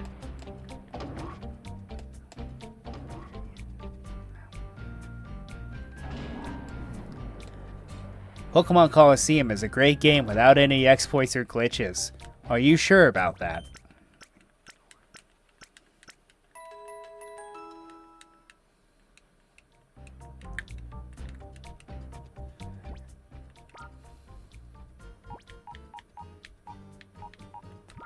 Okay, go and grab the Heracross. We're going to just purify it the old-fashioned way because it's going to be pretty darn useful to begin with. Should probably get the black belt off Hariyama. Oh, wow. I'll do it in a moment. Oh, yeah, and we should probably save. Okay, so I want to show you all something very interesting about what I just did there. We still have a Master Ball. That is called the Master Ball glitch. So, you saw how it works. First turn, you select the Master Ball at the Shadow Pokemon. And then, you go into the menu on the second Pokemon and switch it with any Pokeball that you have, and it counts using that ball instead.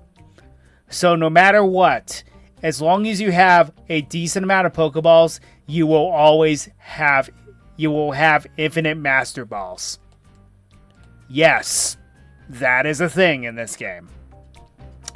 So the last stretch of the game is going to be kind of easier because of this. So with that being said, we made it pretty darn far. We finally got our final team member. We took down Ein and then all of the Cypher admins again. Infiltrated Cypher's base, and next time we will have to do more grinding because there is a massive spike up ahead in difficulty. So, until next time, Rina Kage signing off. I'll see you same time, same place, although, as I mentioned, I will not be streaming next week because of, with it being a holiday, and I'd rather everyone else not watch me and just enjoy themselves with their friends and family. Anyway, peace out.